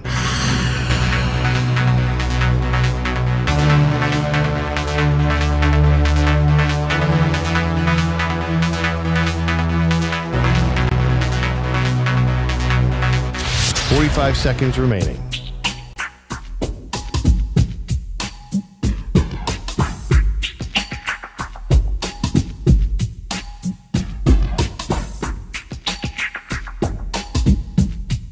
Thirty seconds remaining.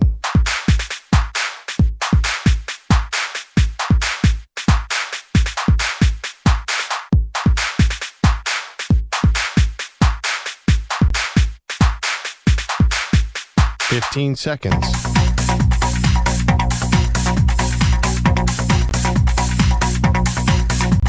Break ends in 5 seconds.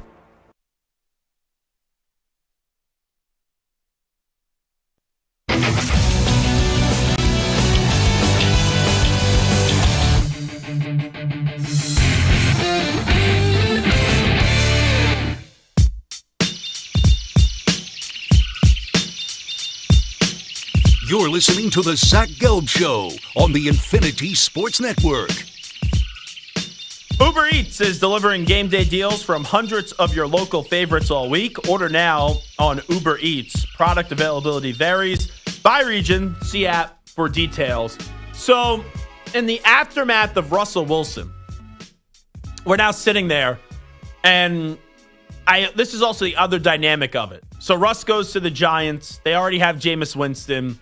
I thought when they signed Jameis Winston, they were really going to be out on Aaron Rodgers. I think that was their insurance. Now they have double insurance. And I think this insurance isn't now for Aaron Rodgers if he doesn't go there, because I think they have come to grips in reality that Aaron's probably going to Pittsburgh or he's going to retire. But this to me is draft insurance by the Giants. Like, okay, we're sitting at 3. We could maybe try to trade up to 1. If Tennessee says it's not rich enough for us, it's not as robust of a return as we thought it was going to be, then you know what? We will stay at 3. Cleveland, could they maybe do a 2-3 deal potentially? But if it goes quarterbacks 1-2 in terms of Cam Ward and Shedeur Sanders of the Giants or SOL, then I really don't think there's much of a future for Joe Shane and Brian Daboll in New York. Like, if you're telling me of Russ, Malik Neighbors, and Tyrone Tracy Jr., do I think you're doing that much better than what you were last year? Probably not. So, with that being said, I think the Giants getting Russ, because you got to at least go down swinging, is a competent body in there and someone that they could at least feel can give them a chance, even though I don't think it will work out. And they're still optimistic that maybe they get a long-term guy in the draft. But you look at the aftermath of this Russell Wilson signing, it's like Aaron Rodgers, you've visited the Steelers. You said you're interested in the Giants. We all know you really, or the reporting says he's interested in the Giants. We all know he really wants to go to Minnesota, but Minnesota's not interested in him. So I'm going to just ask this question. How much longer is this gonna take? Seriously. Like, Aaron, what are we doing here? Do you want to play or do you not? And we know you want to play. Are you going to continue to hold out hope? And is your ego that big? Yes. Or you're going to think Minnesota's eventually going to come around? Or are you going to be what you should do and just say, all right, Pittsburgh, I'm coming. Let's go. Because it's not like there's some great mystery here. There are 3 doors right now. We know what's behind the 3 doors. There's no mystery door here. Behind door A is the Pittsburgh Steelers. Behind door B is retirement. And behind door C, you think is the Minnesota Vikings, but that door ain't opening for you right now. You have the key. You got well, it's not the golden ticket, but you get the point. You have the key to unlock the door in Pittsburgh. So why not just unlock it? I don't think you're retiring. I don't. And I don't think Minnesota, barring a J.J. McCarthy injury, is swooping on in and saying, you know what, we'll play. We'll have you play for us, Aaron. I don't think it's going to happen. So I opened up the show today saying I have NFL draft fatigue, and I love the draft, right? Like the NFL draft was one of my favorite events on the calendar. But I have fatigue in trying to figure out who the 2nd and 3rd overall pick is. Because my answer changes every day because there's different news that makes you think differently. And I always say this. I don't believe anything that I read this time of the year, but there's moves that are made that makes you just think differently here. And I don't know what the Giants think they know, and I don't know what the Browns think they know. But what I think is that Cam Ward's going to be the number 1 overall pick to Tennessee. What I think is the Browns should, emphasis the word should, draft Shedeur Sanders. But I don't think they will. Right now, I think they will. But I'm not certain that they will. That answer yesterday was they wouldn't. Today, I think they will. Tomorrow, it could be they wouldn't. And the Giants, if Shedeur is there, I think you have to take him. But I don't know if that's the case anymore. So this is a giant cluster. And if you think I'm confused and I've reached fatigue with the 2 and the 3 and I just want the draft, if I could just move time up and say, hey, it's April 24th tomorrow, I would be happy. I'd be relieved. Because we wouldn't have to sit here anymore and have one news item like Russell Wilson, which is the grand scheme of things, does not move the needle for me. But it does change the way that you maybe think about the draft. Because there's a lot of ambiguity on what it means for the draft. And there's a lot of, does this mean this? Does this mean that? Does this mean this? Does this mean that? But if you think my fatigue has already been reached on the apex there, I don't even know how to then describe what my fatigue is with Aaron Rodgers. Like, dude, you are an all-time great quarterback. You're not Brady. You are not Patrick Mahomes. You're not Joe Montana. You're not Peyton Manning, right? Not in that level. But you're, in all likelihood, a top 10 quarterback of all time. Some may say top 15. I'll go top 10. But you're like somewhere between 7 to 10. I think that's a fair range. And you won a Super Bowl so early in your career. I know you won so many MVPs, but you never got back to another Super Bowl and you never won another Super Bowl. You're phenomenal. First ballot Hall of Famer. But the last few years, the juice hasn't been worth the squeeze. At the end in Green Bay, last year, juice wasn't worth the squeeze. Then, first year in New York, unfortunately, your Achilles blows out. Last year, slow start. At the end, you played well. Juice wasn't worth the squeeze. And now, we're talking about Aaron Rodgers really going to his 4th season from the last really good or great season that he's had. That's a long time. The trajectory at that rate at his age when he's 41 and turns 42 in December does not say that he's going to have a monstrous season this year. But that last great season he had was 37 touchdowns and 4 interceptions. That was 2021. We're talking 2022, 2023, 2024. You're now going into that 4th season. So for the last 3 years, one, you missed the entirety of it. The other 2 were fine. They weren't great. They weren't very good. They weren't horrendous. They were fine. You're better than fine. And not everyone is Tom Brady that plays into his mid-40s at an elite level. That's an anomaly. That's like a 16 beating a 1. Don't get used to that. Because your career can end very quickly. Now, is he still able to go in and produce? Yes. Can he go to Pittsburgh? And can he go win a playoff game there? I think that's the limit. I think that's the ceiling. I think it's possible. But is it worth the weeks and weeks and weeks and weeks of drama? I don't think so. And I just want this to end already. Like, if we...